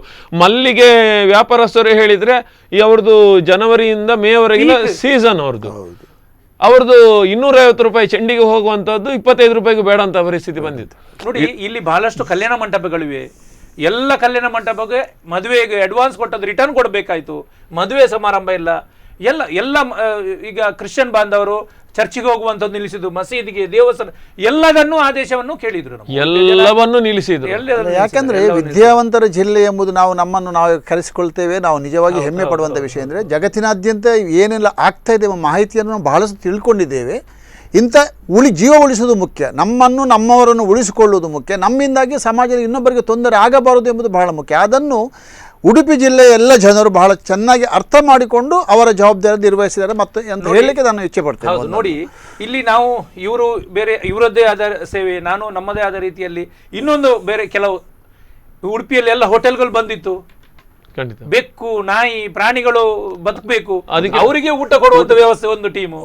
ಅಷ್ಟು ಮಾತ್ರ ಅಲ್ಲ, ಇಲ್ಲಿ ಯಾರು ನಿರ್ಗತಿಕರು, ಯಾರು ಕೇಳುವವರಿಲ್ಲ, ಕೆಲವರು ಬಸ್ ಸ್ಟ್ಯಾಂಡ್ ಆ ಭಾಗ ಈ ಅವರಿಗೂ ಕೂಡ ಊಟ ಕೊಡುವಂತದ್ದು ಒಳಗಡೆ. ನಾನು ಮೊನ್ನೆ ಅವರನ್ನ ಕರೆದಾಗ ನಾವು ಹೇಳಿದ್ದು, ಅವನೊಬ್ಬ ಸ್ವಲ್ಪ ಮಾನಸಿಕ ಸ್ಥಿಮಿತ ಕಳ್ಕೊಂಡವನು, ಕರಳು ಹೊರಗೆ ಬಂದಿತ್ತು, ಮೇಲಿಂದ ಕಾಗೆಗಳೆಲ್ಲ ಕಾಯ್ತಾ ಇದ್ವಂತೆ ಕುಕ್ಲಿಗೆ. ಅಂತ ಪರಿಸ್ಥಿತಿಯಲ್ಲಿ ಅವನಿಗೆ ಕೊರೋನಾ ಅಂತ ನಂಬ್ಕೊಂಡು ಎಲ್ಲರೂ ಬಿಟ್ಟು ಹೋಗಿದ್ರು. ಇವರು ಬಹುಶಃ ನಾನು ಹೇಳ್ತಾ ಇರೋದು, ನಮ್ಮ ಜಿಲ್ಲೆಗೆ ಅಂಥವ್ರು ಇದ್ದಾರೆ ಅಂದರೆ ಅದು ನಿಜವಾಗ್ಲೂ ವಿಶೇಷ ಅಂತಲೇ ಹೇಳ್ಬೋದು. ಜೊತೆಗೆ ನನಗೇನು ಅನಿಸ್ತದೆ ಅಂದರೆ, ಇಂತಹ ಸಂದರ್ಭದಲ್ಲಿ ನಾವು ಹೀರೋಯಿಸಮ್ ಏನು ತೋರಿಸ್ತೀವಿ ಅಂದರೆ, ಹೀರೋಯಿಸಮ್ ಅಂದರೆ ನಾವು ಆ ಥರ ಫಿಲ್ಮಿನ ಸ್ಟೈಲಲ್ಲಿ ಹೇಳ್ತಾ ಇಲ್ಲ. ನಿಜವಾಗ್ಲೂ ಸಮಾಜಕ್ಕೆ ಬೇಕಾದಂತಹ ಕೆಲಸವನ್ನು ಮಾಡುವವನು ಪ್ರತಿಯೊಬ್ಬನ ಅಶಕ್ತನ ಬಾಳಿನಲ್ಲಿ ಹೀರೋ ಆಗಿರ್ತಾನೆ. ಅಂಥವರನ್ನ ಪರಿಚಯಿಸುವ ಕಾರ್ಯಕ್ರಮವೇ ನಮ್ಮದು. ಇದು ನೇರ ಪ್ರಸಾರ ಕಾರ್ಯಕ್ರಮವನ್ನು ಇಟ್ಕೊಳ್ತೇವೆ ಅಂದರೆ ಕಾರಣ ಖಂಡಿತವಾಗಿ ಏನಂದರೆ, ನಿಜವಾಗ್ಲೂ ಬೇರೆಯವರಿಗೆ ಹುರುಪನ್ನು ಕೊಟ್ಟವರು, ಬದುಕಿನಲ್ಲಿ ಸಪೋರ್ಟನ್ನು ಮಾಡಿದವರು, ಮತ್ತೆ ಅವರಿಗೆ ನಾನು ಇನ್ನೊಂದಷ್ಟು ಸಮಯ ಖಂಡಿತವಾಗಿ ಈ ಲಾಕ್ಡೌನ್ನಲ್ಲೂ ನಾನು ಸುಖವಾಗಿ ಇರಬಲ್ಲೆ ಅನ್ನುವಂಥ ಒಂದು ಚೈತನ್ಯವನ್ನು ಅಲ್ಲಿ ತುಂಬಿದಂಥ ಕೆಲಸವನ್ನು ಮಾಡಿದಂಥ ನಿಮ್ಮಂಥವರನ್ನ ನಾವಿಲ್ಲಿ ರಿಯಲ್ ಹೀರೋಗಳಂತ ನಾವಿಲ್ಲಿ ಪರಿಚಯ ಮಾಡಿಕೊಡ್ತೇವೆ. ಒಂದು ಘಟನೆ ನನಗೆ ನೆನಪಾಗ್ತದೆ. ನಾನು ನನ್ನ ಸೋಷಿಯಲ್ ಮೀಡಿಯಾದಲ್ಲಿ, ನನ್ನ ಫೇಸ್ಬುಕ್ಕಲ್ಲಿ ಈ ಥರ ನಾನು ಸೇವೆ ಮಾಡ್ತೇನೆ ಅಂತೇಳಿ ಈ ಇದರ ಕೊರೋನಾ ಟೈಮಲ್ಲಿ ಹೇಳಿದಾಗ, ಒಬ್ಬರು ಬ್ಯಾಂಗ್ಳೂರಲ್ಲಿ ನನ್ನ ಈ ನಂಬರ್ಗಳನ್ನು ನೋಡಿ ನನಗೆ ಫೋನ್ ಮಾಡಿದ್ದಾರೆ. ಅವರದ್ದು ಎರ್ಮಾಲಲ್ಲಿ ಅವರ ಮನೆ. ಅವರಿಗೆ ಸ್ವಲ್ಪ ಯಾರ ಮನೆಯಲ್ಲಿ ಪ್ರಾಯದವರು ಸ್ವಲ್ಪ ಅವರಿಗೆ ಮಾನಸಿಕದ್ದು ಸಮಸ್ಯೆ ಇತ್ತು, ಅದಕ್ಕೆ ಮೆಡಿಸಿನ್ ಬೇಕು. ಅಲ್ಲಿಗೆ ಹೋಗ್ಲಿಕ್ಕಿಲ್ಲ, ಎರ್ಮಾಲಿಗೆ ಹೇಗೆ ಹೋಗುದು, ಇಲ್ಲಿ ಲಾಕ್ಡೌನ್ ಇದೆ, ಹೋಗ್ಲಿಕ್ಕಿಲ್ಲ. ಸೊ ಅಂಥ ಸಂದರ್ಭ ನನ್ನ ಮಿತ್ರರು ಹರೀಶ್ ಕಿನಿ ಅವರ ಸಂಬಂಧಿಕರು ಮಂಗಳೂರಿಗೆ ಹೋಗುವವರಿದ್ದಾರೆ. ಅವರ ಮುಖಾಂತರ ನಾನು ಆ ಮೆಡಿಸಿನನ್ನು ತಗೊಂಡು ಅವರಿಗೂ ಕೊಡುವಂಥ ಕೆಲಸವನ್ನು ಮಾಡಿದ್ದಾರೆ. ಸೊ ಅವರು ಬೆಂಗಳೂರಿಂದ ನನಗೆ ಬಹಳಷ್ಟು ಥ್ಯಾಂಕ್ಸ್, ಉಪಕಾರ ಆಗಿದೆ ನಿಮ್ಮ ಅಂತ ಹೇಳಿ. ಸೊ ಇಂಥದ್ದೆಲ್ಲ ಕೆಲಸ ಮಾಡುವಾಗ ಸೊ ಅವರಿಂದ ನಮಗೆ ಫೋನ್ ಬಂದು ಈ ಥರ ಹೇಳುವಾಗ ನಾವು ಅದನ್ನು ಕೆಲಸ ಮಾಡಿದ ನಮಗೊಂದು ನಮಗೆ ಒಂದು ಮನೆಗೆ ಹೋಗಿ ಮನೆಗೆ ಒಂದು ತೃಪ್ತಿ, ಇಂಥ ಕೆಲಸ ಮಾಡಿದ್ದೇನಲ್ಲ. ಖಂಡಿತವಾಗಿ ಇದೇ ಕಾರಣಕ್ಕೆ ಖಂಡಿತವಾಗಿ ಈಗ ರಮೇಶ್ ಕಾಂಚನ್ ಅವರನ್ನು ಕೇವಲ ರಮೇಶ್ ಕಾಂಚನ್ ಅವರನ್ನೇ ಕೂರಿಸ್ತಾ ಇಲ್ಲ, ಅವರು ಎಲ್ಲರ ಸಮಾಜ ಸೇವಕರು ಅವರಂತೆ ಯಾರು ಸೇವೆ ಮಾಡಿದ ಅವರೆಲ್ಲರ ಪ್ರತಿನಿಧಿಯಾಗಿ ಕೂರಿಸಿದ್ದೇವೆ. ಮೆಡಿಕಲ್ನಲ್ಲಿ ನಿಮ್ಮ ಹಾಗೆ 411 ಏನು ರಿಟೇಲರ್ಗಳಿದ್ದಾರೆ ಅಂತ ಹೇಳಿದ್ರಿ, ಅವರ ಪರವಾಗಿ ನಿಮ್ಮನ್ನು ಕೂರಿಸ್ತಾ ಇದ್ದೇವೆ. ಈ ಮೂಲಕ ಏನಂದರೆ ನಿಮ್ಮ ಇಡೀ ಸಮುದಾಯಕ್ಕೆ, ನಿಮ್ಮ ಮೆಡಿಕಲ್ ಏನು ಡ್ರಗ್ಗಿಸ್ಟ್ ಮತ್ತು ಕೆಮಿಸ್ಟ್ ಅಸೋಸಿಯೇಷನ್ ಇದೆ, ಅದರ ಎಲ್ಲರಿಗೂ ಕೂಡ ನಾವೊಂದು ಗೌರವವನ್ನು ಕೊಡುವ ಕೆಲಸವನ್ನು ಸ್ಪಂದನ ವಾಹಿನಿ ಮಾಡ್ತಾ ಇದೆ. ರಮೇಶ್ ಕಾಂಚನ್ ಅವರಿಗೆ ಕೂಡ ಹೇಳ್ತಾ ಇದ್ದೇನೆ, ಯಾಕೆಂದರೆ ರಮೇಶ್ ಕಾಂಚನ್ ಅವರನ್ನು ಬಹಳ ಸಾಮೀಪ್ಯದಿಂದ ನಾವು ತಿಳ್ಕೊಂಡಿದ್ದೇನೆ, ಇವತ್ತು ಸುಮಾರು ವರ್ಷಗಳಿಂದ ತಿಳ್ಕೊಂಡಿದ್ದೇನೆ. ಅದರಲ್ಲೊಂದು ಲಾಕ್ಡೌನ್ ಸಂದರ್ಭದಲ್ಲಿ ಅವರ ಓಡಾಟಗಳನ್ನು ನಾವು ಗಮನಿಸಿದ್ದೇವೆ. ನಿರಂತರವಾಗಿ ಓಡಾಟಗಳು ಕೇವಲ 1 ದಿನ 2 ದಿನಕ್ಕೆ ಸೀಮಿತವಾದ್ದಲ್ಲ. ಇಂತಹ ಸಮಾಜ ಸೇವೆಗಳ ಮೂಲಕ ನೀವು ಸಮಾಜದ ಅದೆಷ್ಟೋ ಜನರ ಬಾಳಿನಲ್ಲಿ, ಅವರೆಷ್ಟೋ ಮನಸ್ಸಿನಲ್ಲಿ ನೀವುಗಳೆಲ್ಲ ರಿಯಲ್ ಹೀರೋಗಳಾಗಿದ್ದೀರಿ. ಅದಕ್ಕಾಗಿ ಈ ಕಾರ್ಯಕ್ರಮದಲ್ಲಿ ಬಂದು ಭಾಗವಹಿಸಿದ್ದಕ್ಕೆ ನಿಮ್ಮೆಲ್ಲರಿಗೂ ಕೂಡ ಧನ್ಯವಾದವನ್ನು ಸಮರ್ಪಿಸ್ತೇನೆ. ಎಸ್ ವೀಕ್ಷಕರೇ, ಇದು ಇವತ್ತಿನ ರಿಯಲ್ ಹೀರೋಸ್ ಆಫ್ ಲಾಕ್ಡೌನ್ ನೇರ ಪ್ರಸಾರ ಕಾರ್ಯಕ್ರಮ. ಇದನ್ನು ಇಲ್ಲಿ ಮುಕ್ತಾಯಗೊಳಿಸ್ತಾ ಇದ್ದೇವೆ. ನಿರಂತರವಾಗಿ ನೋಡ್ತಾ ಇರಿ ಸ್ಪಂದನ.